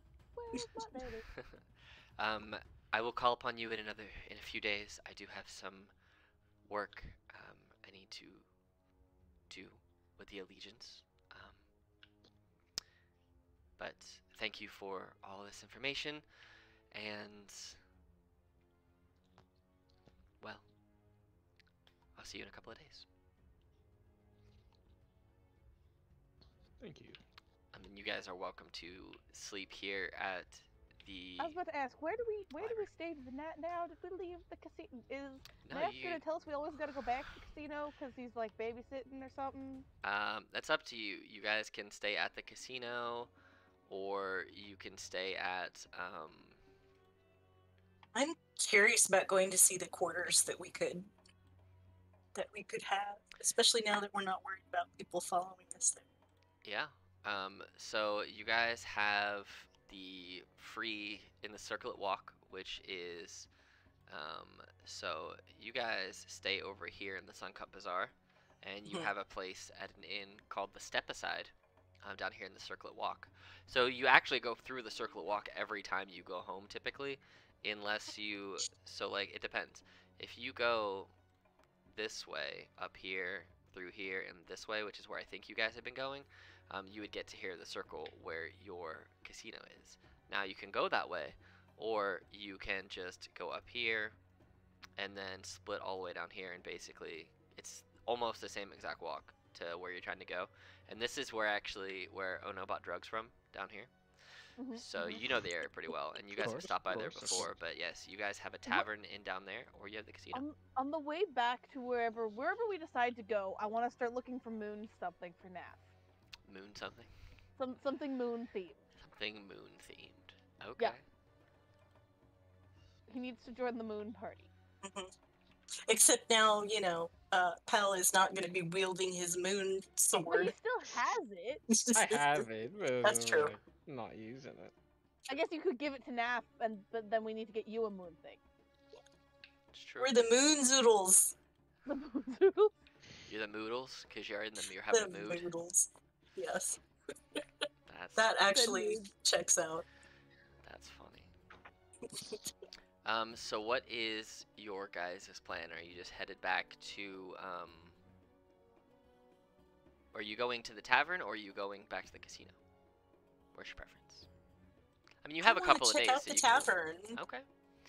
I Yeah. feel like Naf this is probably the wants one to time- go to the casino. I know, I feel like this is the one time we can get away with going to the tavern because Naf's not here to say, no, we gotta go back to the casino. And I That'll think this is teach the him. one time that we should Let's take go. advantage of this. We're Let's trying go. that combat to Absolutely. play as closely to how he would have played, and this is the one taking advantage we get, is going to see this goddamn go. tavern. Absolutely. Okay. So I kind of want to, as we're walking there, I kind of want to come up to Pal and say, can I ask you a question? Yeah. Go ahead. And it's nothing important, but I don't know, just a bit private, so I let Ono and Naf kind of walk ahead, we fall behind a little bit. I say, so you have been out, you are married, you've been out in the world, you know, you interact with people quite a bit, yes. Yeah. Well, I just had a question. When people are drunk, do they tell the truth or not? Uh, I mean, yeah. Sometimes people like when they're drunk, they some stuff that can be true that they usually wouldn't say. Am I Is am this? I at all here for this? Well, I intended to have you and Naf like walk up a little Oh, bit okay. ahead. Yeah. I'm the distraction. Yeah. I'm with Naf pointing at moon shit. Mm-hmm. Maybe we should get moon charm necklaces. Charm bracelet? Is this about that? What Just curious. what would make you think it's about Naf? I'm just Because who else have we been around that was drunk? we've there's drunk people all over in the casino, you know, all the time. It's why I'm wondering. Of It's course. just Of course. I've noticed and yes, I've heard people talking and I was just curious. Yeah, It's yeah. you know, I don't know that much about people. I mean, yeah. People who are drunk, they can tell the truth a lot of times. Yes, it's something that happens. Well, all right. Thank you. Yeah, I got you, Carrie. You guys see, as you hear Ono talking about moon stuff, Naf casts mirror image to pop 3 of them up, Hey. and rather than letting himself have stuff put on and tried on, Ono's just holding up different things to each version of the mirror image to see how Naf compares to Naf wearing moon things. Honestly, this would be so convenient while shopping, for the Right. record. Like, if you're comparing things, Right? this would be the ideal. It'd Yeah. be such a time saver. Because you put on whatever you want, and you cast it, and you can literally look at yourself from 3 different angles without a mirror, because it's your mirror image. Rude. Mm-hmm. It only lasts a minute, but if you got all this stuff on, you need on. Yeah, You know. I love it. The 3 Nafs are looking like mannequins. Pointing one way and looking off in the other direction. Eventually, you guys make it into the middle of the circlet walk, where you find the step aside, the comfortable inn, where you had previously realized this is where you could stay, and you go in and they get you rooms. And as their rooms are being prepared, you walk in and you see that this is a very popular place. The doors are swung wide open. They're French doors that are open. There's people coming and going. This place it's busy, but it's not like an uncomfortable busy. There is a very cheery atmosphere that feels very, very inviting. And you see, hung across the top of the bar, there is a long piece of wood that is basically an imitation. It says, "Step aside from your daily troubles and rest a while." Step aside is in quotations, as that is also the name of this place, as they kind of try and use this to step aside from your daily life. Lovely. You see that desert flowers flourish in planters that decorate the tavern's windowsills and bars. As you kind of look around, you see there are some balconies upstairs where there are a couple tables outside of rooms. Some people are sitting. It's more a quiet atmosphere upstairs, but you could still yell at someone up there and they could throw stuff down to you if they needed to. But coming from upstairs, you smell scents of garlic rice and fried meats wafting from up there. People are eating and coming from the kitchen behind the bar, catching your nostrils. Oh no, this place smells so very lovely. And you see that there is, I think, Ono and Carrie, you may have had this before. Actually, both of you roll history checks, and I'll say, well, let's do this. You can either roll history or perception checks, and Ono, you can roll a cooking tools check with advantage using, I don't know, wisdom or intelligence, whichever one's higher for you. Okay. I don't know if I can click on cooking tools You might be able to. as a roll. Oh, did that work? It did not, Nope. but let me see if it will. Sometimes it'll just let me do it from here. Let's find out. Cooking tools. They're somewhere near. Do you actually have cooking tools in your inventory? No, that's probably why. Oh. Here, let's. Oh, it's I probably. mean, I have so many things that are basically cooking tools. Yep, cook's utensils. But Let's- not actually labeled. No. Yeah. Right. I have 5 cast iron. No, I don't have that many cast irons, but like. Let's see. Cook's utensils. Alright, so now if you click on it, so now you can see how it looks. So if you go into your inventory and click on Cook's utensils, it'll give you a little pop-up window. And when it says use tool, you can click on that and you get another little window. So then you get to change your like proficiency and the ability that you're using for it. Are you seeing that little thingy pop up? No. You might Wait, have to- I probably have to refresh. Yeah, That's why. Yep, refresh it, and then because I think this is a really cool feature that does not get utilized enough. But if you find Cook's utensils, Not sponsored. Okay, I found it, and then then there's a click- button that says use tool. yep, click on that, and then you Yep. get this little window that pops up.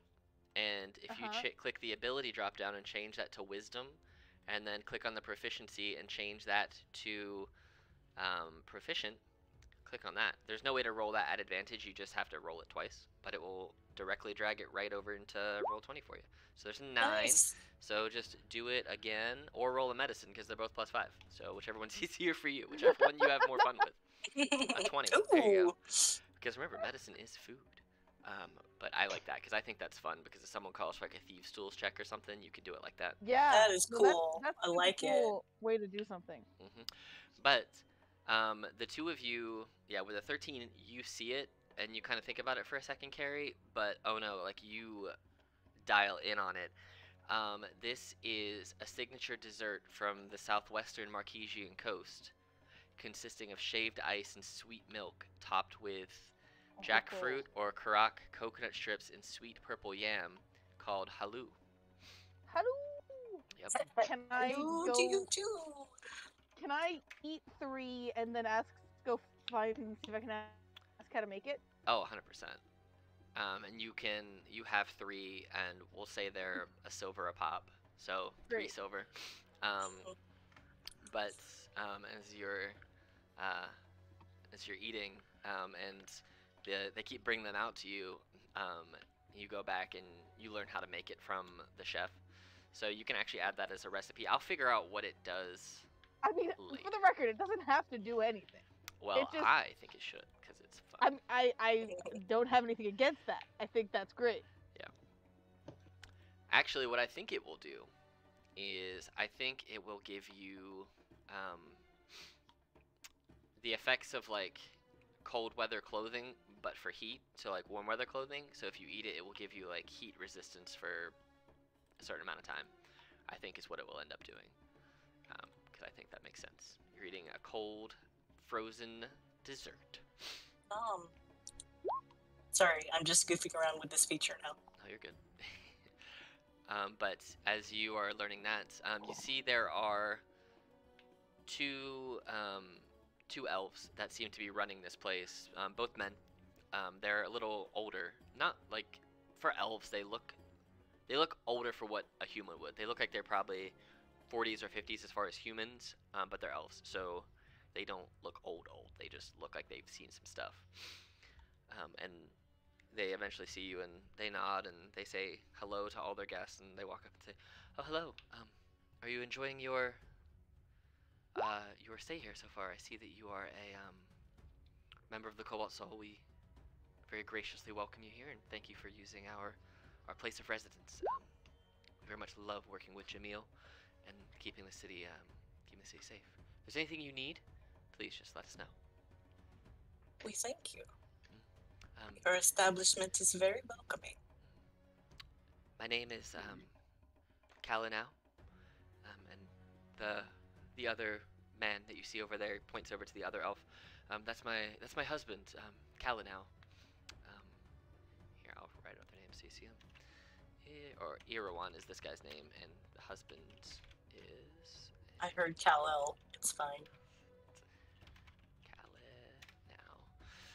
I'm Irwan, and that's Kala now. Um, but yes, if there's anything we can do for you, please please let us know. So, Thank you. absolutely. Your rooms should be ready within the hour. We're just waiting for those people who are leaving for the day, or for the evening, should I say, or checking out, to finish up, and then we just want to give it a quick once over to make sure everything's up to standard. So feel free, enjoy dinner. I see you've already found our famous dessert. Hello to you too. I've eaten 3, but like there's definitely like not crumbs, but like stains Yeah. on me. It's like trying to match the colors of my cape with the colors on my shirt. I take it you learned how to cook it from the chef, judging by all of your well, Yeah, cast I iron didn't pots. get it quite right the first time, and but I got a little snack for later. Hey, what can we do except learn and try to do better every day, right? So, Words of wisdom. Carrie, you see with your passive perception, he's not trying to hide it, but he looks very scarred in the face, and his hands and his um, skin in general looks pretty scarred. And you see that his hands look very leathered and worn, but also you see that the tips of his fingers almost look charred in a way. And as he kind of turns to this, well, we'll come and grab you once your room's ready. You see that the lights are starting to get a little darker outside. The sun's starting to set, and as it's starting to get a little darker in here, he kind of points at all of these torches, these candles that are hanging from the walls, and he just keeps snapping his fingers at all of them, and you recognize the spell as Druidcraft, as he's constantly snapping and lighting up all of these candles around the bar, and it's almost like music, the way that he, using both hands, is in sync with each other, lighting up candles as they kind of go from the bar all the way around the room, just poof, poof, poof, poof, poof, until he gets to the far end, and the chandelier in the middle of the room kind of, there's like a line of candles that go from the door to the chandelier, almost like how when you light the piece of rope that sets off like a firework, how it lights it and just burns all the way through. He does that with candles all the way along, and then from the front of the door, he kind of like waves his fingers towards himself, and it hits the chandelier and lights up a dozen different colored candles that now are burning at this chandelier in the middle of the room, and just keeps going about his business. So before he walks too far away, I say in Druidic, that is a very elegant use of your magic. He looks and kind of smiles, and, and back in Druidic says, well, thank you. I take it you're a druid yourself? Indeed, yes. What kind of druidry do you practice? Well, it is new to me, but and I just hold out my hand and do the throwing little mushrooms straight out of my palm thing. Oh, you your druidry focuses more on the end of life rather than the beginnings. You're more of like the death and the rebirth, the final cycle. Yes, I think it is very accurate, and also yes, the idea of everything going back to the earth, particularly, yes. Well, I don't meet one of your circle often, but whenever I do, they always seem to be the most caring of life than others. I myself, I am. I've had my own adventures, but I focus more on the land more so than anything in particular. I'm more of a desert druid, if that makes more sense. My focus is more in that music, that type of magic. Yes. Yes, it does. It does.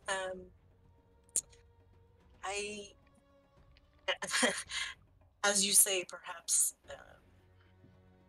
more caring. I believe I was put into this circle for a reason. It's not something that has come naturally to me.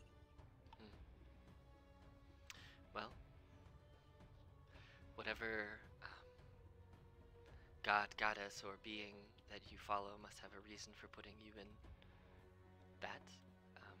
Who are we to question them except, to gain further insight and to better ourselves, so. Indeed, yes. Thank you very much for your hospitality. Oh, absolutely. Kind of looks at you. You guys see that he and his husband look like they were very likely adventurers, but they seem to have given up the game a while ago. But you, just looking at them, 100% believe yourselves to be stronger than him and his husband. So maybe they've been here for a while, maybe something took them out of their adventuring. You don't know. But yes.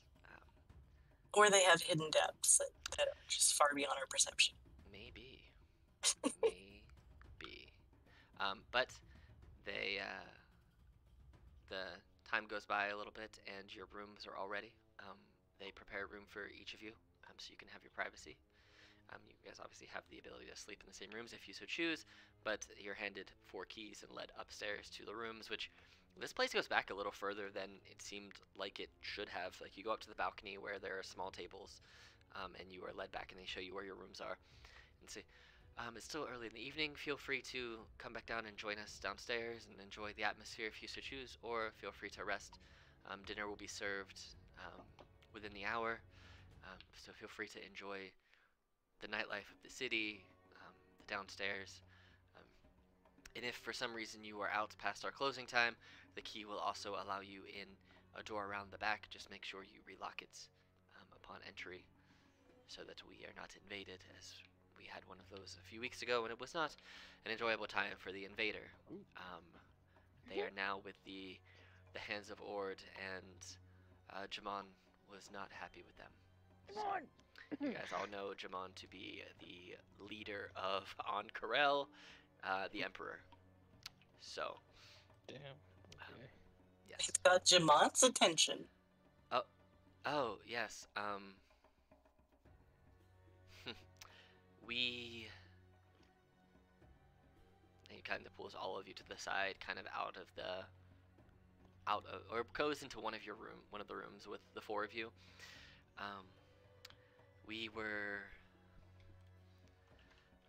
We got Jamon's attention,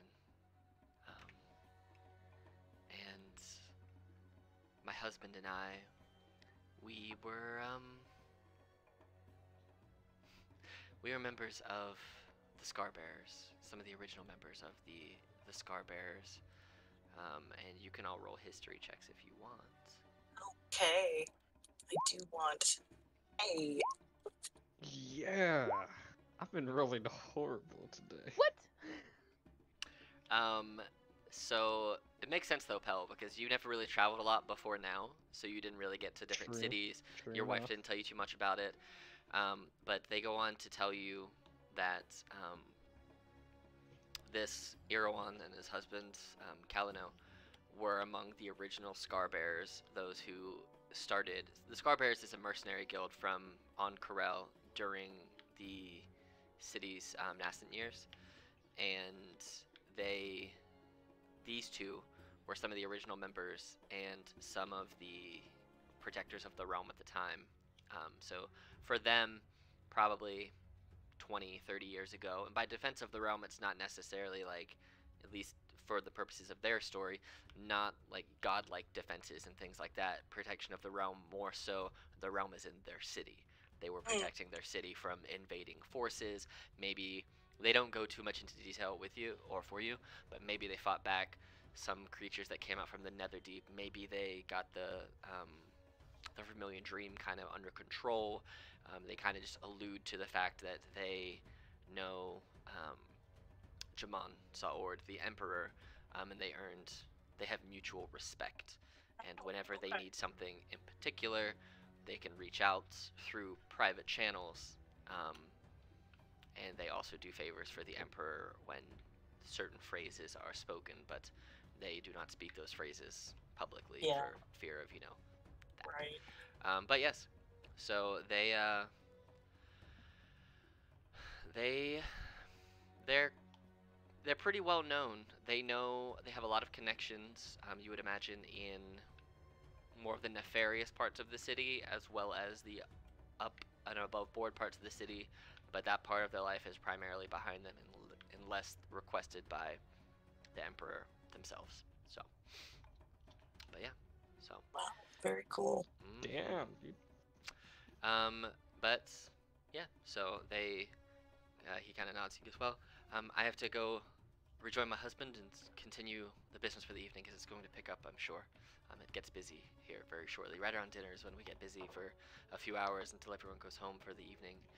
But again, feel free to join if you wish, or do whatever else you wish in the city. And he kind of nods and heads back downstairs.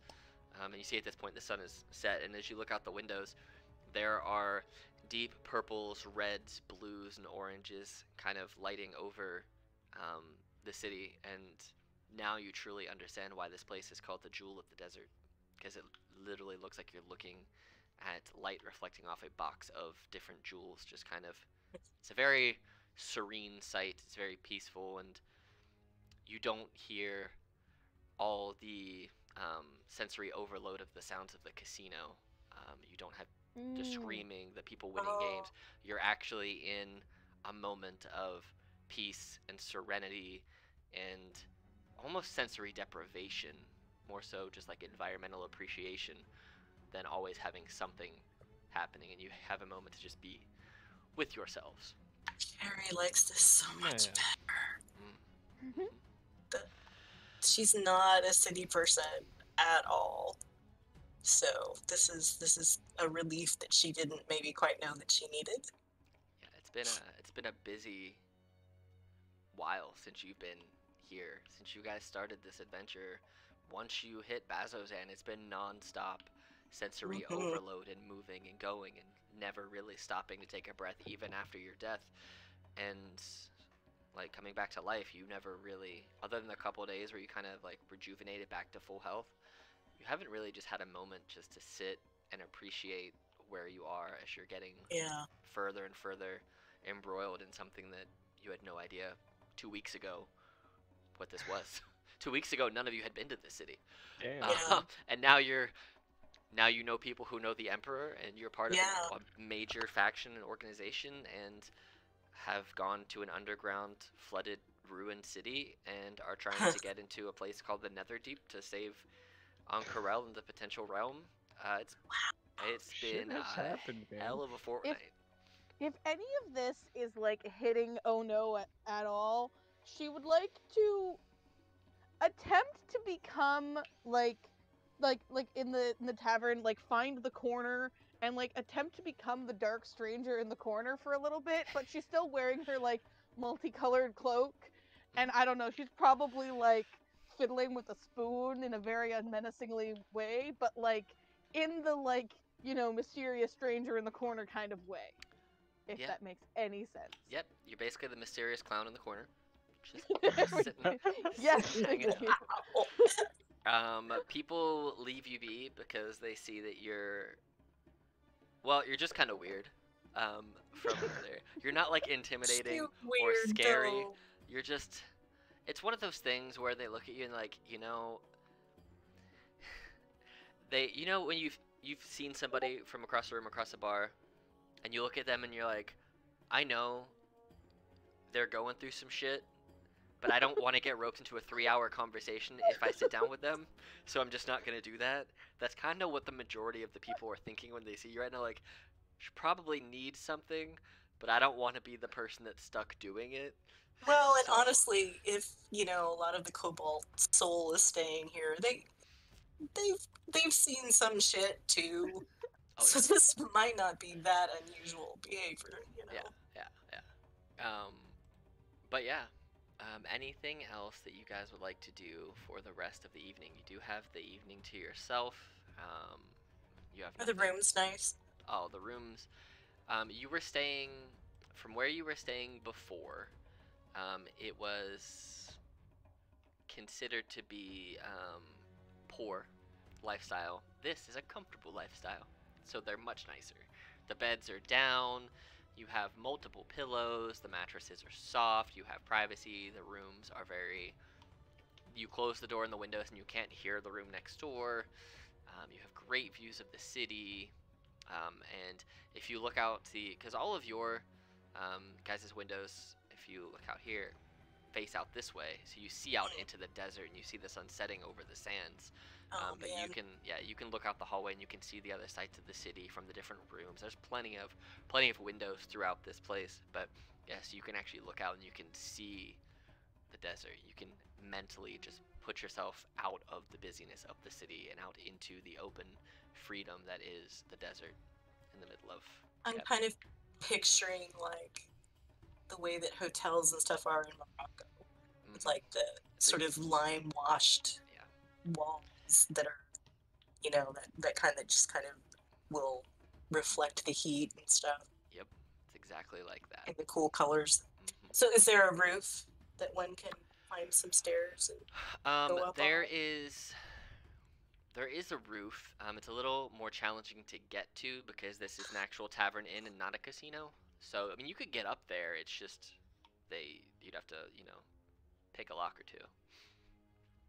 As it's not for patrons to go up there. But you could go up there certainly.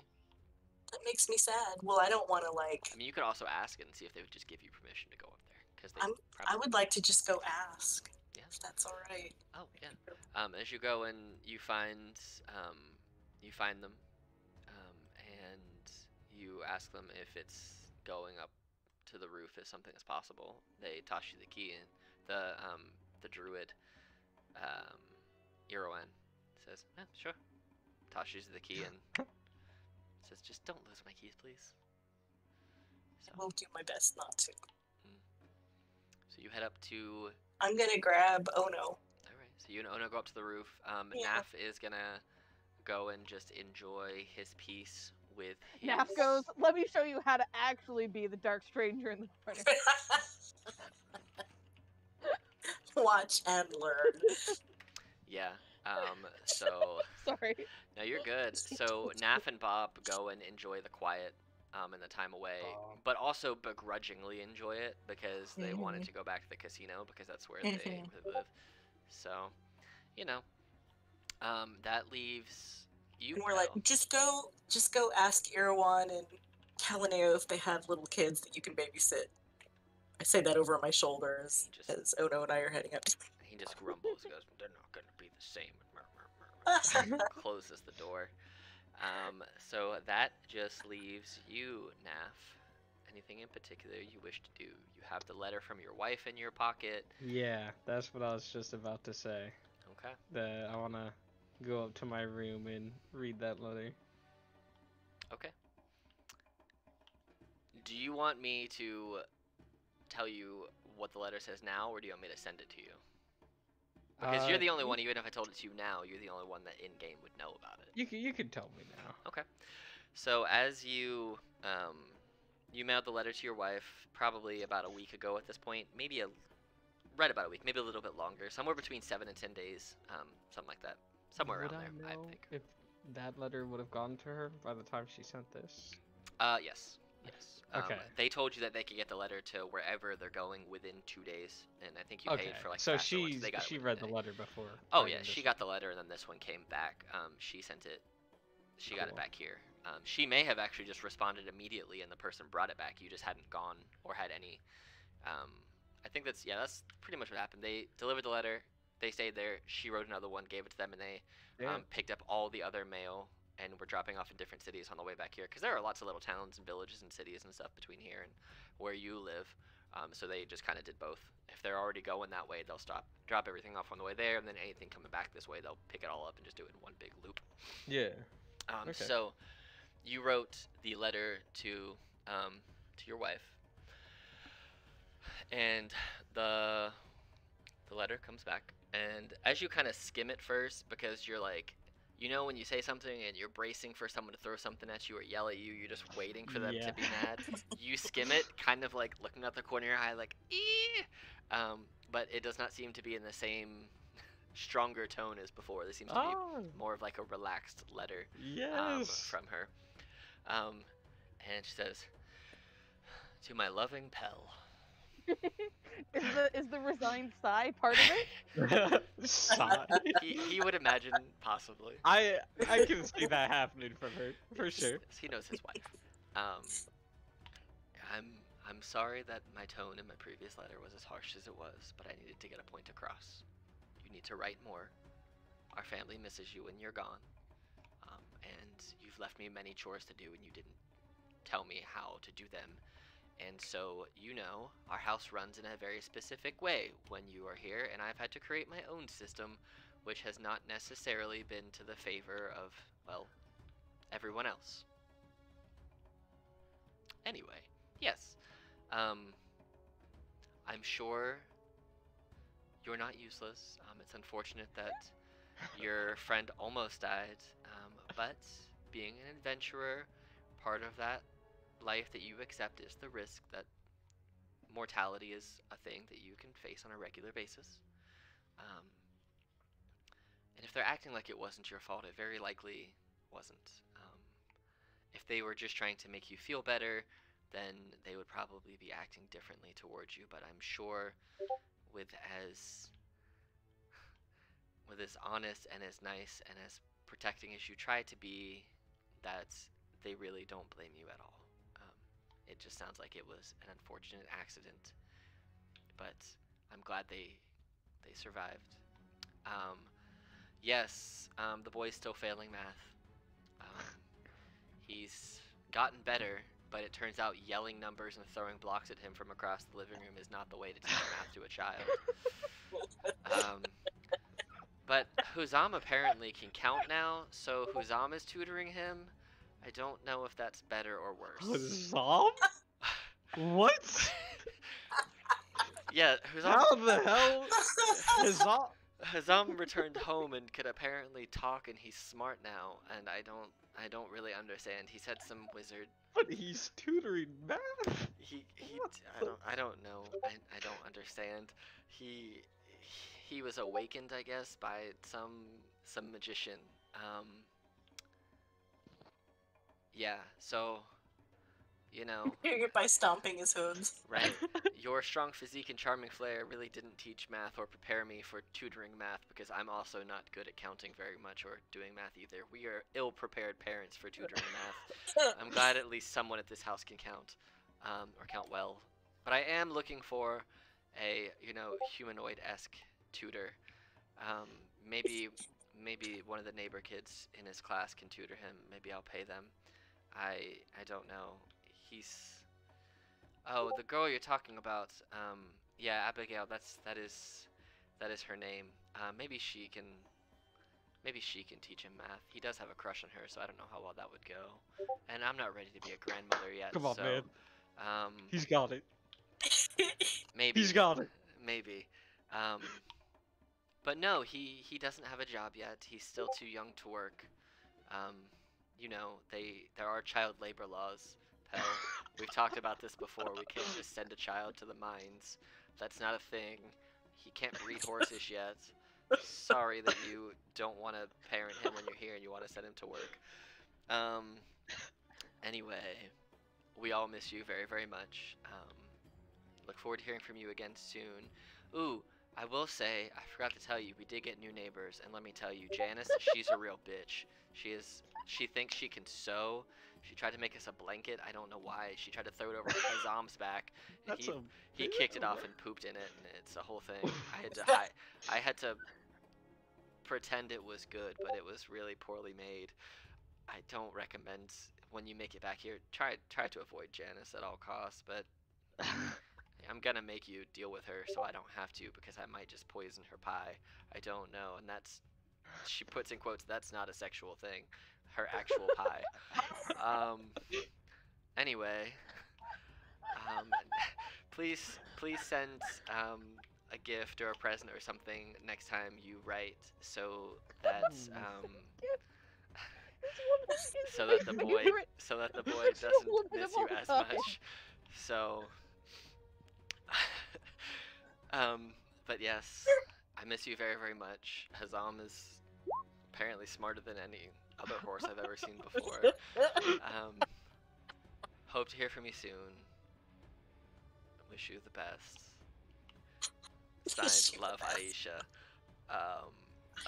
P.S. I hope to meet your friends soon. Please bring them home with you. Also, be safe and please don't die. I can't raise this child alone. I only have one leg, Pell. Come on, I can't keep up with them. And that's the end of the letter. Man, I love that woman. And it has in there, and as you kind of pull the letter, as you're done reading the letter, you look in the envelope, and she's left like a little wristlet in there for you. One that she, like, you know that sometimes she'll make you, like, you guys have this little thing where, at least she has, I don't know if, I assume you have responded and such, but she makes like little wristlet-based charms, and she sent you an actual bangle with like a charm of her, a charm representing Hazam, one representing your son, and then one representing all of you, and kind of writes a little note saying what they're for. She's shown you them before, but has never made you one, but now you have a little a family heirloom charm bracelet that she made for you. So nothing like super expensive, just like some homemade stuff that you had around, little things that remind you of her, so, and vice versa. Yeah, I'll put that on. And I'll start writing the letter back. Okay. And you can send me that whenever you want later. Yeah. So, I'm gonna also have to listen back to this to remember everything I said, or I'll just read the messages. So. It's okay. I'm gonna listen back to this anyway, just to hopefully relive the joy of this moment. Yes. Oh my god. My yes. son, he's gonna pull the girl. I know it. What is your son's name? We know your horse's name. And now we know your wife's name. I feel like I Like, named him The boy. when I first created the character. I want to say like I named him Horace or something, but like Horace? it's also Wait, you named your Horse? kid not Horse? horse, not horse, Horus, like the No, Egyptian god. horse. It's official. You named your son Tyler Horse. Horse. I gave my horse a Boy. real name, but Hell the yeah, And you boy named your child just Horse. Horse. I'm pretty sure his name is actually Horace, but Okay. if it isn't, then it's Horace now. So. Okay. Hell is horse boy. Jesus. Man. I did describe Pell as Horseboy at one point. Yeah. No, that was not your son's name at all.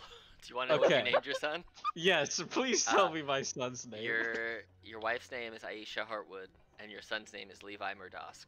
Because your relationship, you're married to your wife, but she refused to take your last name based on what you told me. So I your did. son's You name did. is Levi. I love Okay. her. Your son's name is Levi Murdosk, however. So Got it. Levi is your son, Cool. not Horace. Levi. Or horse. I don't know why Horace came to mind. Because you're saying horse, that's why. Yes. But yes, that is what the letter, and it's like, it's 3 pages long of just like 3-folded. And her handwriting is perfection. So. Of course it is. Nice. But yeah, so that's the letter that you got from your wife. So you can start writing your letter Wait back to meet her. however you want. And yes, one-legged Aisha. Can we just screw Elixion and We go gotta hang out with go. Paul's wife? We gotta go. Honestly, we should, man. Except she's just like across the continent, I think. Yeah. She is I quite don't far. care. She's over in Wildemount, yo. You can go there It's eventually. fine. But yes, Wildemount, so bam. that's your evening, and then Ono and Carrie on the roof. What's your plan? What are you guys doing up there? I just am enjoying this, peacefulness because, of course, I did the roof thing with the casino, but it was, like you said, just all this noise. And I just, saw Ono trying to be the stranger in the corner, and that won't do. So, Okay, so you're just dragging her up there just so she's not a stranger in the corner. let us go watch the sunset. Solid. All right, so you guys watch the sunset and then eventually head to bed. Is it a reasonable thing to say that at some point in the day I could have picked up some string that I'm just braiding into friendship bracelets while we're up on the roof? Oh yeah, 100%. You can do that. Cool. Thanks. So, anything else anyone in particular wishes to do for the rest of the night? Be super girly. You should braid my hair because I'm not used to doing it. Since you're braiding friendship she bracelets. will do it, but she is really hardly resisting not to eat the mushrooms in your hair as she does it.